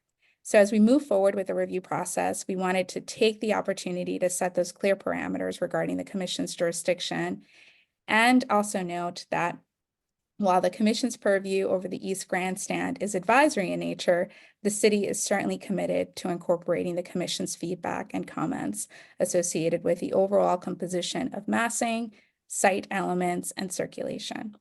So with that, I'm going to go ahead and go on to the next slide to share a little bit more about the work that we have been doing as part of this project. So this is gone through a really extensive public process, both through the regulatory framework related to Article 80, but also since this again is a public facilities project, there's been a really robust public engagement process to solicit community feedback over the last year. As part of this work, we have more recently gone through a series of public design workshops that are focused on being able to address design considerations and address many community comments and concerns that have been brought to date. So we had our first design meeting April 25th, where we shared some information about broader Franklin Park Action Plan design principles that frame the way in which we look at this project overall and work towards a cohesive vision that can positively impact the park. We have a design meeting that is slated for tomorrow afternoon that will focus on program considerations and how that is impacting the overall design of the proposed project in front of you. And we hope to host a third design meeting that will focus on how to bring both the principles and the programs together into harmony and incorporate community feedback along the way to harmonize a design that positively improves the park experience within White Stadium. We will also continue our IAG meetings with an IAG meeting on the 15th focused on transportation and an IAG meeting focused on community benefits that is slated for June. One other note that we'll circle back on a little bit later is that this is also subject to Landmarks Commission review and Parks review, as well as BCDC. So we'll share a little bit of the information to provide you all with some context as you conduct your review in terms of what Landmarks has been reviewing and what their comments have been to date, and how that can inform the way you all look at this project. So with that, I'm going to go ahead and hand it over to my colleague, Sam, who's going to walk you through a little bit more information and give you a broader introduction into this project, its significance in this place, and how we can contextualize what the proponent will share with us in a moment. Diana. I'm Sam Valentine, Senior Landscape Architect. This is my first time presenting to BCDC, so please go easy on me. We, the BPDA staff, understand this project in the context of adjacent community needs and desires, the Olmsted firm's design legacy, and the fact that the mayor announced at her State of the City that the city would be making major investment in Franklin Park. To guide us, we are fortunate to have the Franklin Park Action Plan, which was published in late 2022, developed over a 3-year collaborative process built from over 26,000 community members and hundreds of stakeholder organizations. While the action plan did not anticipate the arrival of National Women's Soccer League at White Stadium, it is a living document. And for the White Stadium project, we, the BPDA, are working with its authors, Reed Hildebrand, and Parks leadership to guide the project through the framework of the action plan. Next slide. White Stadium is located in an open space recreation zoning subdistrict regulated by Article 33 of the Boston Zoning Code. An amendment to Article 33 will create an open space stadium zoning subdistrict type that will include stadiums, public amphitheaters, and the amenities that support them as allowed uses in open space. The zoning subdistrict does not and will not have dimensional regulations.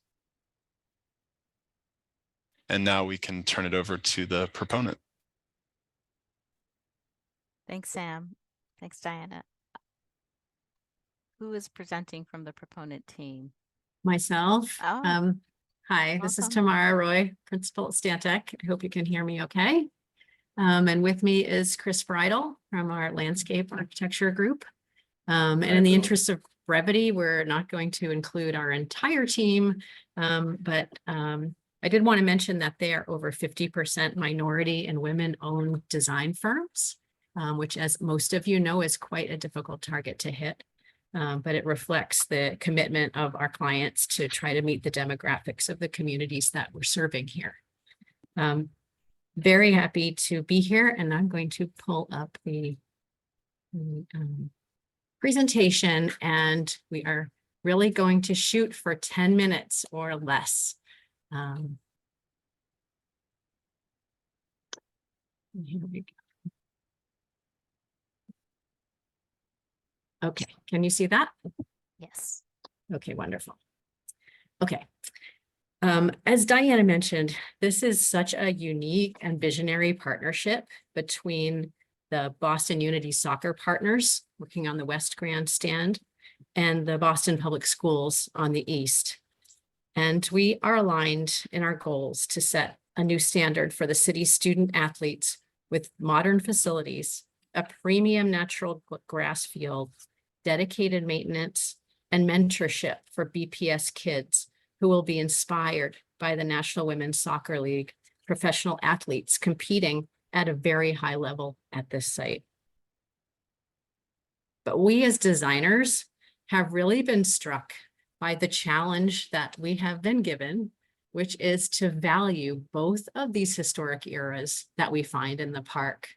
Olmsted's natural, organic movement, this choreography going through the park of views, and then the sort of simple, pure geometric forms of this mid-century modern building by Desmond and Lord that they built in 1950.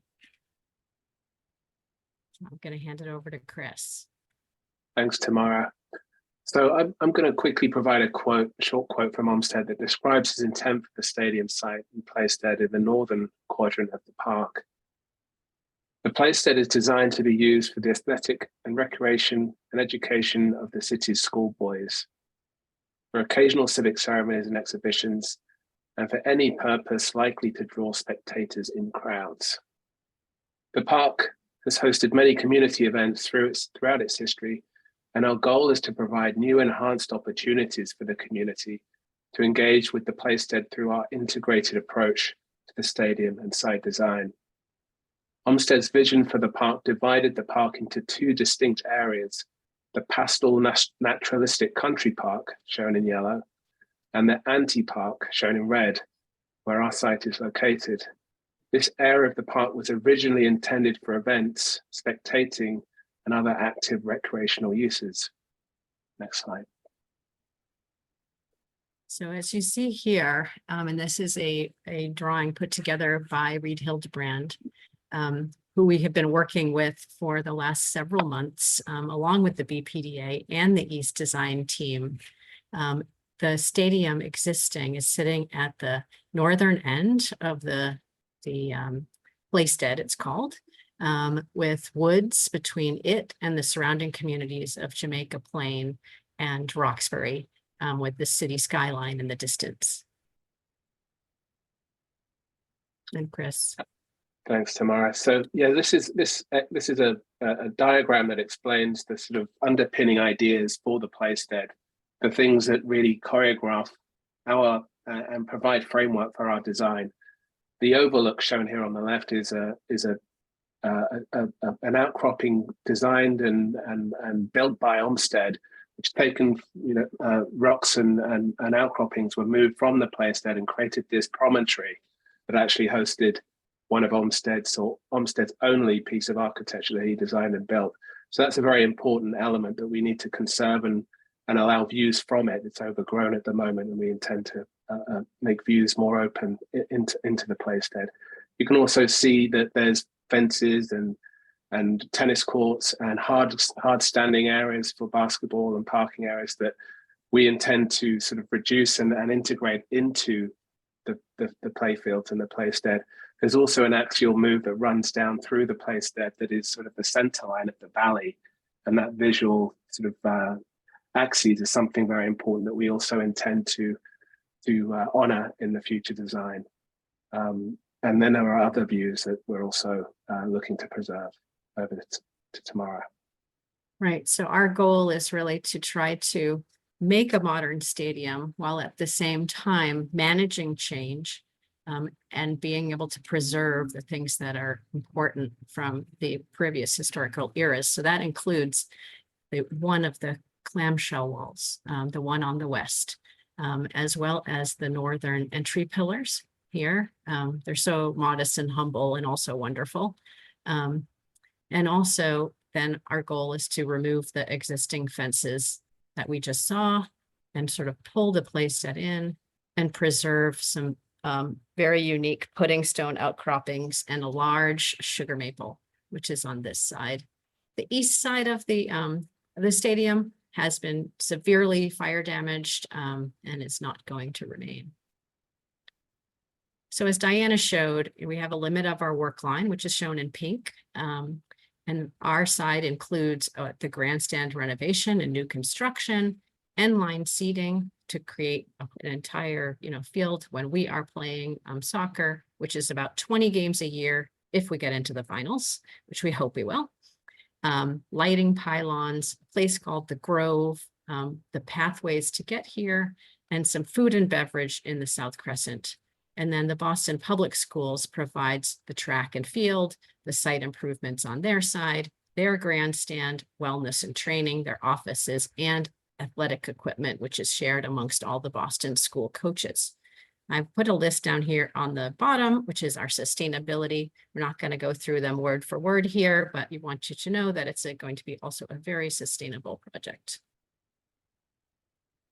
So looking at the clamshell wall, it's an interesting piece in the landscape. If any of you have walked around here, Chris happens to be from JP and walks his dog here just about every day. And some people, that's your dog. And it's curving in plan, it's curving in elevation. It's poured in place concrete. It's very, very interesting and alien in a way and cool. But at the same time, because it's cast in place concrete, it's really very difficult, if not impossible, to bring up to modern standards. So we are going to be demolishing what's behind it and just protecting and preserving the wall itself. I mean, we've been talking with Landmarks about that, and they are on board with that approach. So in looking for inspirations, we understand that this wall is sort of a combination of Art Deco elements as well as Bauhaus elements. And in looking for what we might do with it to expand it and change it, we've been very intrigued by these kind of curving organic forms and adding warm materials and some small interesting details. Thanks, Tamara. So this is really what we would like to do as well with the landscape, is create this intermediary between the architecture and the Olmsted Park, and use the sort of modern pure forms with natural elements, and also sort of blend it with the amorphous, sinuous of geometry of Olmsted as we progress the design. So we have the above here programs that we are working with our architect of record and stadium expert, Moody Nolan, to put behind the clamshell wall. And we're being very sensitive to the heights here and the massing. And we have team lockers, services, tunnel club, and some mobile seating that moves out over the track on our game days. We have suites and a bar on the second floor overlooking the field. And then we have this open to air and sky concourse with restrooms and concessions.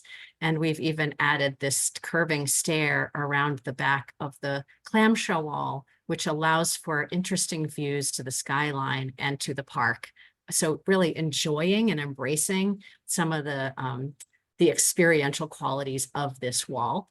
And you get to the top and there's some loge boxes, more bars, kind of treetop lounge, and the press box.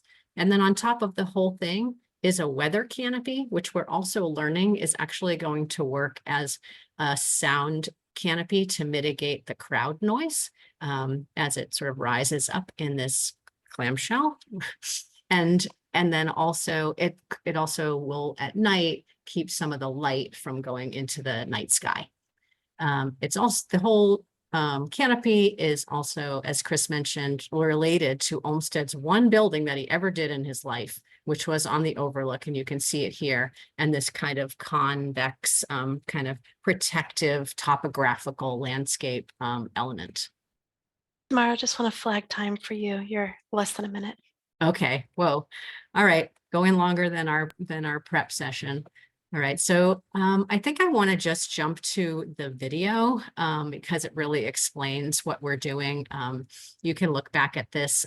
There is, just we're developing our architectural vocabulary and our concept of the clamshell, which is basically the entire volume of the stadium with these soft, warm wood pieces inside it. And so, Chris, I think if we zoom, we just really want to talk about the Grove, but we'll see it in the video about this sort of flexible open space that can be used by the community for many, many different types of programs. And that will be determined in the future, that there's movie nights, music, parades, ethnic festivals, etc. Yeah, and this is the view from the overlook, which is just to say that we're opening up the view, allowing those views from the overlook, and that the Grove is really part of the playstead. Right, and so I'm going to turn it over to Leah, who's going to just walk you through from the tailgating edge through. So we start, and you can see this, when you're a bird, you can see the geometry of the stadium. But here are all the neighbors and residents sort of having birthday parties and picnics with their families. This is just an average day, maybe a beautiful day like today when you couldn't wait to get outside after work. People playing baseball in the field. There's a cricket pitch, I think it's called, also the in the overlook middle. to the left there. Yep, and the overlook and the way that the ground sort of gently moves into this bowl. And then we're just approaching the Grove, we call it. And it's just a place with some loose seating, pathways that, allow a sort of circumference of this space, some easy pickup games with your friends or children's storytelling. And this is the South Crescent, which we picked up on with Reed Hildebrand and how important it was to have that ability to see through and into the stadium and out to the playstead. So we're sort of flipping around now, looking at the playstead and just the expanse of it, and really how we're giving back this area that was fenced off now back to that open area. You're coming around the South Crescent past the team store, some concessions, whether it's pizza or barbecue, or empanadas, kind of casual picnic tables, but again, open on a beautiful day on both sides. That's our goal. Then coming into the stadium itself, kind of raising up as a bird. You can see this is on a regular day, so it's anybody is using the track. There's a tradition of people running stairs in the stadium, and we want obviously to see them continue doing that. The canopy is currently being looked at as fabric. We want it to be as lightweight as possible. And so it's a mast and cable system with lightweight trusses underneath. And then we're just coming around to the west clamshell wall just to look at it from the other side. So that's it. Thank you very much. Thanks, Tamara. Are we going to have BPDA staff comments? Or Yes, was it? we will. We Okay. will. We're getting those slides up. Bear with us here. So I think Sam will walk us through these. Yes. Thank you for the presentation. So now to highlight the focus areas that we, the urban design staff, have been paying closest attention to through the process. The first is architectural massing, which is, you can see that the superimposed ellipse around the entire stadium, both old and new. We see this moving in the right direction of a unified stadium massing with a cohesive form. And we should also mention that that massing has been informed by views around, so park views around, into, and out of the stadium. If you look at B, you'll see the north entry. This is coming in, this is the existing formal entry coming in off of Walnut Ave.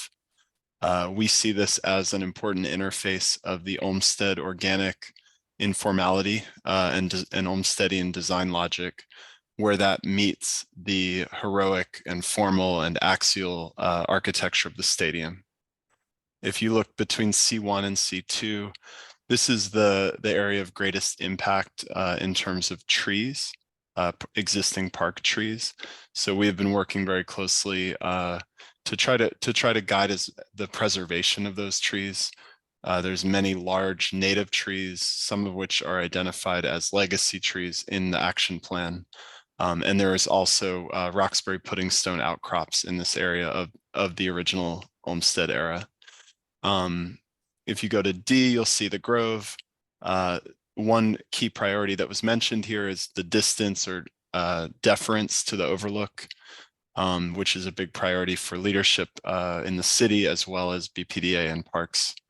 And we've seen also good strides here in terms of following the Olmstedian path logic to shape this Grove space and to right size it as well. And then last, up in the top left, E is Pierpont Road. This is just a critical pinch point but where there will be currently game shuttles coming, but also native park circulation and cross-country routes at this point. Next slide. And then this is, kind of late breaking news, but on Friday we got to see the landmarks subcommittee meeting.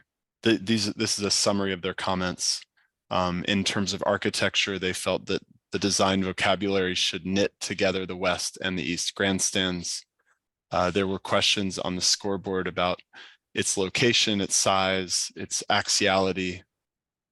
In terms of the entrance, which we pointed out as the north gateway, there were questions about where is the front door, as well as Tamara described, the north gateway columns that are existing in the box offices and the pros and cons of preserving them.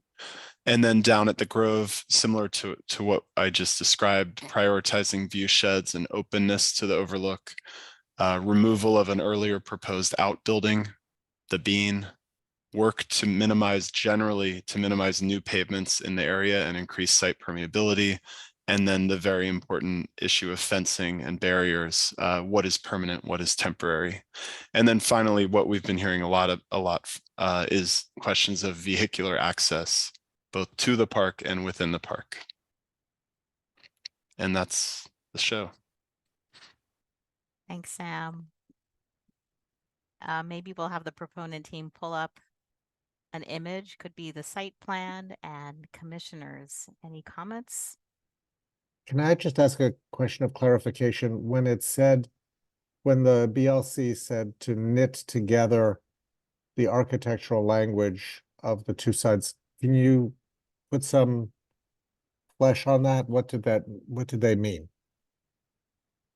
I can certainly jump in here and then hand it to Tamara and the team who can clarify this a little bit more. But David, in our understanding of their comments, it was to sort of ensure, right, that as we take a look at the one side of the stadium that is preserving a historic architectural feature, how is it that the architecture and materiality of that expression and the additions, the sort of wings, right, that expand north and south to that addition, are thoughtfully incorporated into the architectural vernacular of the east side. So ensuring that, the sort of architectural moves that are being presented here in terms of that, material expression and use of the continuation of the use of the white concrete for that outer facade be consistent on the east side. And as we've been working with both the public facilities team and the Boston Unity team, we are aligning those efforts and ensuring that we're consistent across material palette for both sides. Thank you. With that, any comments, commissioners? Linda Eastley. Thanks, Mimi. Tamara and Chris, I can really appreciate how complex this project is in all of the dimensions. And thank you for simplifying it for us today in a way that's easy to understanding to kind of start thinking about. Also, I just wanted to compliment both of you, Tamara and Chris. I think your design ethos about integrating landscape and architecture was so well reflected in your presentation style today. It was really lovely to see you kind of talking about similar ideas together. So I think in subcommittee, some of the things that I'd like to understand a little bit more have to do with the way that you experience the stadium from multiple directions.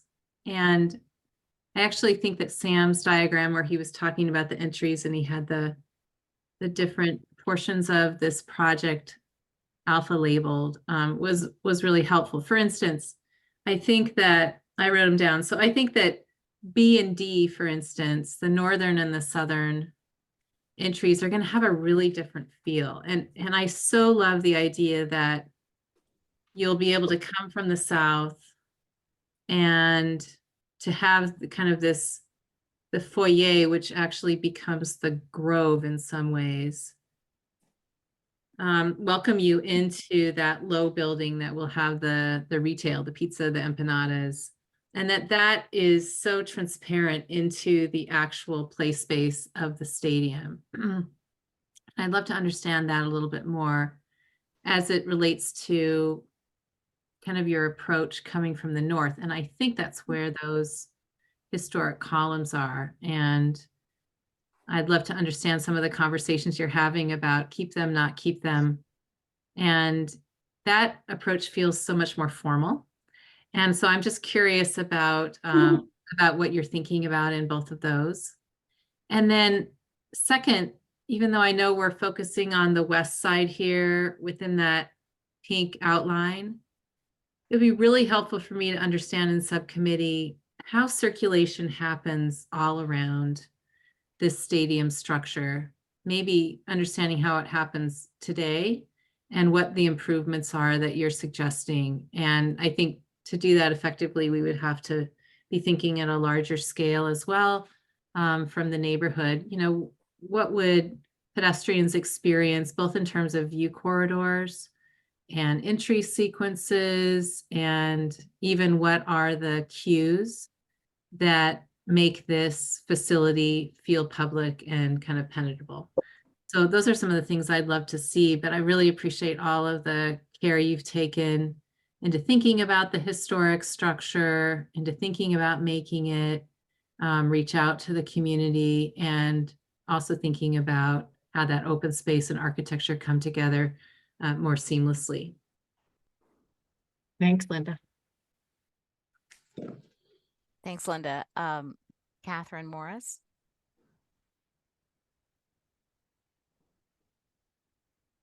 Thank you for the presentation.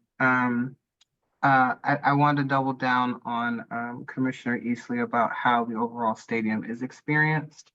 Given the proposal of the Grove connecting to Plaisted and the many pathways that get there. Obviously, one of the major questions around this overall space, now you experience it, is the balance of paved pathways to just even getting to this section of the park. And given that the removal of parking that currently exists there is now going to be gone in the future, and then trying to bring almost 10,000 people to this space, I do have great concern about how overall people do experience this stadium that I'd like to see expressed in subcommittee from that perspective. I know there's been other iterations of this proposal, and I see that in terms of the Grove going from being enclosed to now being open. What the relationship, I'd like to understand more in subcommittee really what the true relationship is going forward between Plaisted and the Grove. It was mentioned briefly, but it's not quite clear. So I'd like to understand it in subcommittee. And then lastly, given the entire experience of White Stadium as a whole, And given the history that Sam outlined in terms of this being the Anti Park and being a recreational active space, what is the relationship going to be with White Stadium as it pertains to Overlook that's actually inclusive of all of those things coming together? Thank you. Thank you. Thanks, Catherine. Jonathan, I'm going to hand it to you. You had your hand up and then I didn't see it. So David, you're going to follow up after Jonathan. Thanks, Mimi. Sorry, I might have accidentally loaded by mistake too. Yeah, I'd love to just, and maybe this could be like the first subcommittee meeting or something, but to really hone in more on the synergies with the action plan, just because I know that that was a recent effort that, again, just really tried to sort of set a community-led vision for the place. And so just understanding how this acknowledges, builds off of that would be just helpful. And this is probably more of a scheduling question, but just making sure that we can have the landscape architects on the commission available at those presentations, just to be able to create a more holistic kind of conversation. And I guess maybe one thing I appreciate the sort of boundaries of what we can look at, but to maybe echo something that Linda said just around circulation and access and approach is so important. I guess how we think about that approach for the thousands that come on a game day, and like what does that look and feel like, and how does this actually kind of design of the approach actually meets the edge of the park. I think that's something that I would just be kind of again, I appreciate our boundaries, but I think that entire experience of this thing meeting the public realm, I think that kind of I would make the case that it kind of goes that far, and just understanding what that looks and feels like. I appreciate the video. I think it's sort of helpful to sort of see experientially how you kind of move through the space. I think, being able to, I guess in subcommittee, dig into those kind of specific themes or those moments where the architecture or the sort of landscape create something new, and sort of defining how those various programs kind of come together. That sort of to Linda's point, the pizza Panada building, right? Actually just better understanding the sort of existing and new and what the design is doing to just and be in dialogue with the sort of historic forms that you're dealing with here. I think there's a lot that's exciting about the architecture, and so I definitely want to leave space for that at some point. But I think a lot of the overall, I guess, acknowledgement of the master plan or the action plan, excuse me, I think would be kind of helpful to see how this kind of starts to build off of that to just start the conversation in subcommittee. Great, thanks, Jonathan. All right, David Hassan. Yeah, I realized that because I was recused from the last, and by the time I joined, there must have been some comments explaining the scope of work and all of that, which I unfortunately missed. So I don't, I am curious about all that, but that can be explained to me, I guess, again, at a subcommittee meeting. I think the presentation was a wonderful presentation, extremely helpful. I guess I'm trying to understand the relationship of it's very hard for me to evaluate the area that we have the scope of work to look at without understanding what the potential futures are of the part that we're not looking at. In other words, all the drawings imply a symmetrical condition, and I don't know if that's actually the case or not. And so I think that in subcommittee, I'd like to understand, is there a chance that the canopy would not be built on the other side or whatever? Like, I just want to understand, not that we can talk about the scope on the other side, but what those potential futures might be so that we can better evaluate the area that we are looking at. Insofar as the artifact is concerned, the architectural artifact, which is really interesting, I'm responding a little bit to this issue of, where the doors are and what the entry points are and what it's like to walk all the way around this, and recognizing that parts of it are outside the scope, and whether this notion of the shell, if you will, how that potentially translates throughout and around the project in detail, so that the historic facade is not just a historic facade, but it's actually part of a system. That might be what the Landmarks Commission was making note of in their comments. And if that's the case, then I would definitely like to understand that better. And also to take a closer look at that moment, like the spaces tomorrow that are above and behind the shell, where the light comes in and the curved stairs are and stuff like that. That could be really, really exciting, or it could be a little confusing, or there could be a lot going on there. I don't think I really understand it yet. It would be great to really understand that space, what it's like up high, where the canopy and the facade almost touch. Like, well, what's it like to be in there? Maybe you could show us some 3D illustrations or sections or whatever to give us a sense of what it's like to be in the space, you know, which I right now I don't yet feel like I fully grasp. That's all. Thanks, Thank David. Thanks, David. Bill? Lauren? I like David. I came in slightly late and I may have missed something, but I do want to compliment you, Diana, for taking on this project, which somehow has become, I gather, quite controversial.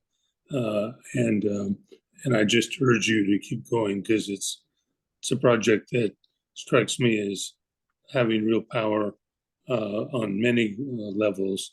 And so I urge you to keep going. The two things that I find, and the second issue is, I realize it's natural for us to be thinking of the two sides of the stadium as somehow related. And if they're not identical, then related. It would be very interesting to see if, say, anywhere in the world, but certainly in this country, are there stadia that actually have two sides that are different? And there are. There are? That tomorrow, you're saying that? Yes. I think that would be interesting to share with us, just so we understand what are the constraints on what normally we would think would be looking for serious symmetry. And the third thing, and Sam, thank you for your presentation. But I noticed the reference to the Landmarks Commission and their list of things is more a list of things that to be dealt with, rather than a list of things, you know, to start taking positions on. And it strikes me as one of the important things here, and I could be wrong, is what are the barriers? In other words, how do, you know, obviously this is an open recreational space, but it's also admission,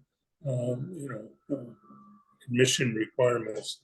Those are very difficult, tough things to deal with. And it would be, again, looking at tomorrow or whomever, you all sharing some examples of where those two often conflicting goals are somehow resolved. Can you just be a little more precise, Bill, about which conflicting goals? I'm not sure I got that part. Well, the word in Sam's list said barriers. I think he used the word barriers, and I assume that means that you're going to have a bunch of barriers which keep people out when it's a Gotcha. per dollar admission charge. But then those barriers you don't want when it's an open recreational space. Right. And how do those are inherently in conflict with one another, and how do they get resolved? Thanks. I think I just want to jump in, Bill, and thank you so much for your comments. We're going to keep at this because we're committed to design excellence in our city, and we really appreciate your comments on that front. As it relates to the symmetry of the stadium itself, it's currently not symmetrical in its current composition. So We can certainly bring more information to you as what the current sort of composition is. And there is a difference between the west and the east side as they currently exist. And we're certainly looking to sort of bring together as many of those elements to ensure there's consistency and we're following the spirit of what existed. But there is a slight difference today in the composition of those grandstands and how they were built. As it relates to your question around barriers, I do want to provide a little bit of clarity here. The reason why we shared some of the commission's comments, and this is us summarizing that, we do hope that if you're interested in hearing more about their review, you go to the Landmarks website and listen to, and look at the recording for the subcommittee. But the reason we wanted to share that is because this is undergoing multiple commission review at the same time. And we want to ensure that you have access to the elements that are being discussed. And another point of clarity here is that as it relates to barriers, the comment there was about understanding where fencing would be located, in what locations, if any. And our intentions, right, for any sort of temporary fencing elements that would be necessary for either game days or for community events that would be hosted either through BPS or through the Franklin Park community organizing. So those are things that we're happy to come back to you and share more detail, but want to note that in the proposal we shared with you today, the goal is to keep that grove fully accessible and open visually, with the exception of the area right in front of the Crescent building, which will have a sort of leaning rail to sort of contain some of the concessions and sort of beer, food and beverage servicing in that location, but quite minor in terms of its impact on that area. Thanks, Diana. Complex. I'll pass it along to David Manfredi. I'll be brief. My colleagues have provided a lot of good questions and comments and thoughts about how we should proceed. Very simply, I know this building and have actually been inside the building, and it's remarkable. It is. I remember the first time seeing it and having this sense of its monumentality. While it's not that big, and it's about how it sits in that landscape. It's a real surprise for the first time, and I think the building is a wonderful thing. Obviously, the landscape is a treasure, and it makes me a little bit sad actually that it becomes an artifact because, and I understand you have to do the demolition, and I'm not challenging that in any way, but I think it's so important as you go forward. And you started to talk about it tonight, and we only give you 10 minutes, but the relationship of the artifact to the new construction, and I'm sure Landmarks will be heavily engaged in all of that, but that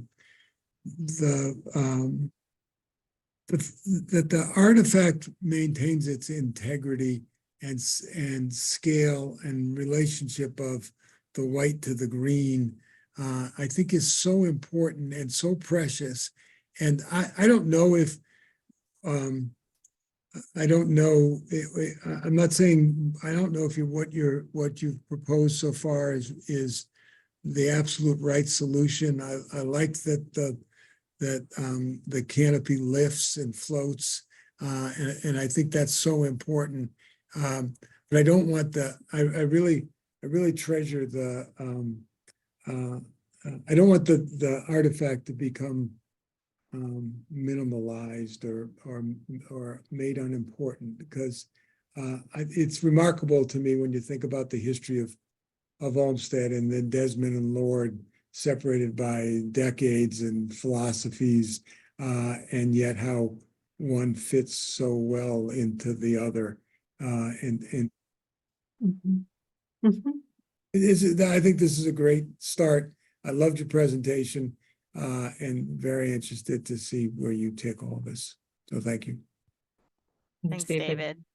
And I'm going to pick up from there because I think you got a lot of great comments on access to the site, and I'm certainly interested in all of those aspects. But I really think understanding the relationship of the clamshell to the new construction is where I'm particularly focused. And I really, understand and think the idea, the performative aspects of controlling acoustics, contributing to dark sky with this canopy are spot on, and I think they're excellent goals. I'm just in this particular view wondering if there's other solutions that you looked at that you could share with us, because I do think it tends to diminish the scale of the clamshell in not a positive way.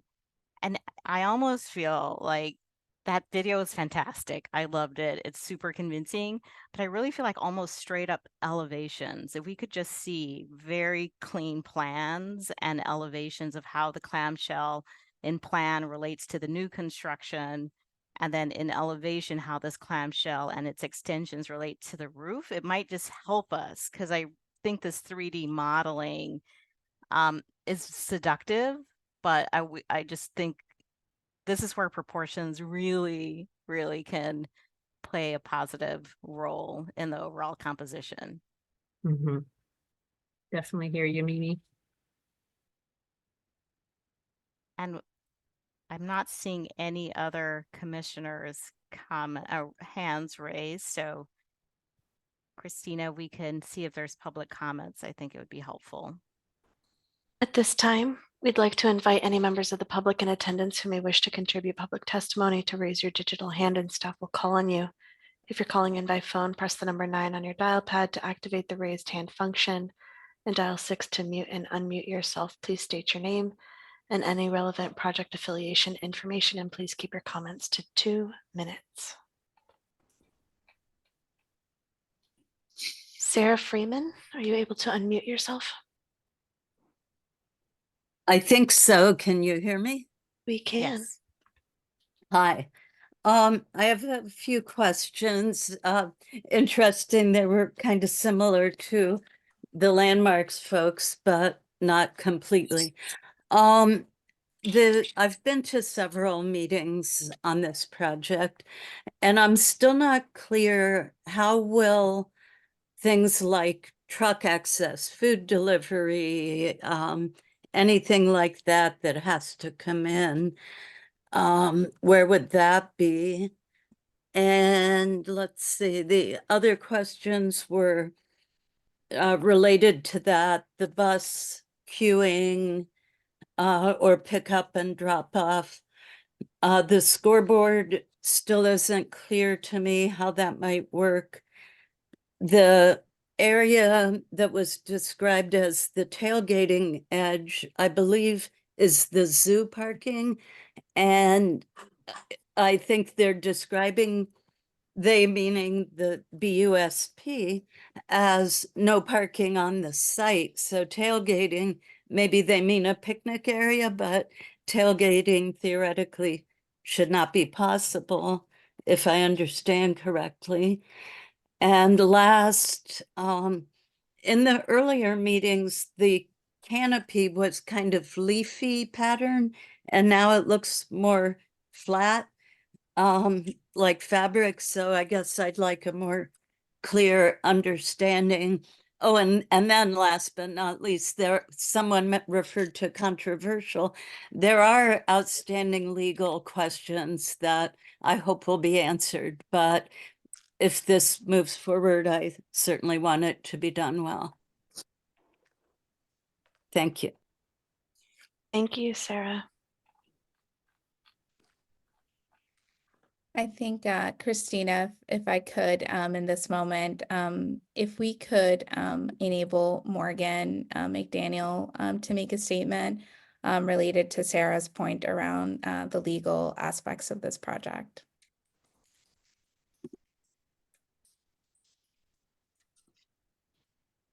Hi, can folks hear me? Yes, we can. Hi, I'm Morgan McDaniel, Deputy Chief of Operations for the City of Boston and Project Manager on the White Stadium project. Just a comment on the legal matters that Ms. Freeman mentioned. The city and Boston Unity are defendants in a lawsuit that's been brought alleging that the city does not have the legal right to enter into the contract for this project, and that the city has not undergone proper public process. So far, the judge in the case has denied the injunction requested by the plaintiff. Her decision states quite clearly that she denied the injunction on the basis that the plaintiff's claims were unlikely to hold up in court. We are very confident in our legal basis by which we're pursuing this project, and very confident in the public benefits that it is going to bring to the city of Boston.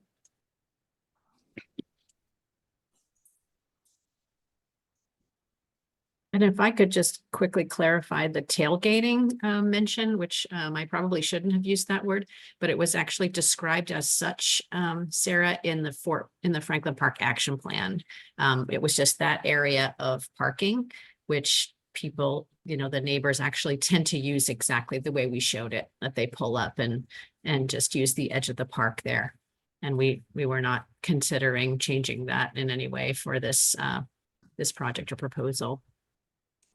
And also that the parking there that exists today is not going to be used for soccer events. Christina, I think we have one more public comment. We do. Are you able to unmute yourself, Jin Seung Lee? Yep, can you hear me? We can. Yep, hey, thank you so much for this presentation. I know it's a long night. It seems like White Stadium happens a lot in the evenings, which is unfortunate.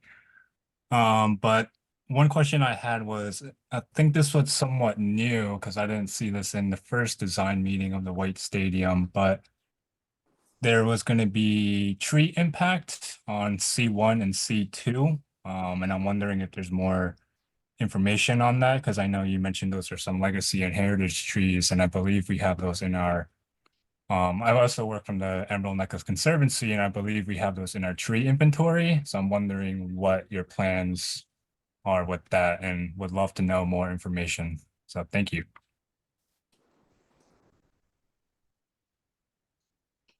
Thank you, Jin. Yeah, and perhaps that's information that can come to subcommittee. I don't know that there's anyone on the call that can directly respond to that. And I think I just want to note here, Mimi, for the record, the sort of elements that we called in our urban design document here, we're sort of speaking to understanding that sensitivity to the landscape character and our ability to have worked with both teams to preserve as many of those legacy trees as is possible within the project. So the pudding stone outcrop and some of that sort of canopy that's part of the original Olmsted planting design were really important critical elements that were sought to be preserved as part of this design exploration. And we can certainly come back to you all with additional details. Diana, I have a question, and I don't know if it's directed at you, but I'm just thinking about David Hassin's comment about how do we evaluate this as a whole if we're not really seeing the east side? And is the idea that we advance our comments and review of the west side, and that takes the lead in the design of the east side, or how should we be thinking about our comments as a whole? I think that's an excellent question, Mimi. I think as it relates to how we would conduct our review, I think what I would note for you all in terms of consideration here is that the overall massing of the site and its composition and circulation and access are all part of that public realm experience, which is in the purview of BCDC. We can certainly, I think what we tried to do today is we are showing you some of that information on the east side, not to the same level of detail, but that's certainly something we can come back to you with and share information as is needed. But I think the concentration of the commission's comments should be focused on the west side as it relates to material expression, particular architectural elements, and then overall massing and site circulation considerations would certainly be taken into account and shared with the East Side team. Mimi, could I also say that just in response to Jonathan's question, I think about asking us to spend some of a subcommittee meeting talking about the synergies with the action plan, that we just had a 2-hour long meeting that was recorded called Design Meeting 1 last week, where John Kett of Reed Hildebrand presented the 8 principles of the Franklin Park Action Plan very clearly, right, you know, from his mouth, and you know, their you know, all the work that they did in that 3-year community outreach project. And I would love it if that was able to be done sort of offline so that we can really advance the design conversation, you know, in our limited subcommittee time that we do have.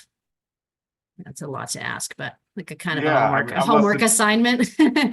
I'm less interested in the plan itself, is more how you responded to it. And I completely appreciate the desire to be succinct, and I think hopefully we can make that a quick thing. But Okay, awesome. yeah, it's We not could about do the that. plan, but like what the response of it is. Sure. All right. All right. Well, thanks for mentioning that tomorrow. So we'll try to get that presentation, you know, a time to Yeah, see it's- it on independently. I think Yeah, that it's that's a worth great listening to concept. the first Yeah. 15 minutes or something. I think it's not Okay. a bad intro. Thanks. All right. So with that, commissioners, do we have a motion? So moved. Well, I think we need Motion to a send motion to first. committee? Motion to Yeah. send to subcommittee. Do we have a Motion. second? Second. Terrific. All right. I'm going to call on everyone on the screen, starting with David Manfredi, Yes. Bill Ron, Yes. Jonathan Evans, Yes. Linda Eastley, Yes. Catherine Morris, Yes. and myself, Mimi Love. Yes. So we will see you in subcommittee. And I think, you know, Tamara, you seem like you were taking really good notes. So I think you'll have a clear plan of how you want to respond to all of the queries that were raised today. Yes, thank you very much for all the insights and input. We'll come prepared. I think we'll see you in a couple weeks. Terrific. All right. Thank you So all. do we have a motion to adjourn? So moved. So moved. Second. And a second. Fourth. Excellent. All right. With that, I'll just go and call on all of the commissioners, starting with David Manfredi, Yes. Bill Ron, Yes. Jonathan Evans, Yes. Linda Eastley, Yes. Catherine Morris, Yes. Kirk Sykes. Yes. What a champ for staying in with us, even though you're recused for the last one, and myself. Yes, thanks everyone for the long evening. I think we got a lot of work done, and exciting to see some of these new projects. And with that, are there any announcements that need to be made? Nope, that was the adjournment. We will close the meeting for everyone. Thank you, All right. commissioners. All Good night, right. everyone. Good night. Good night. Bye.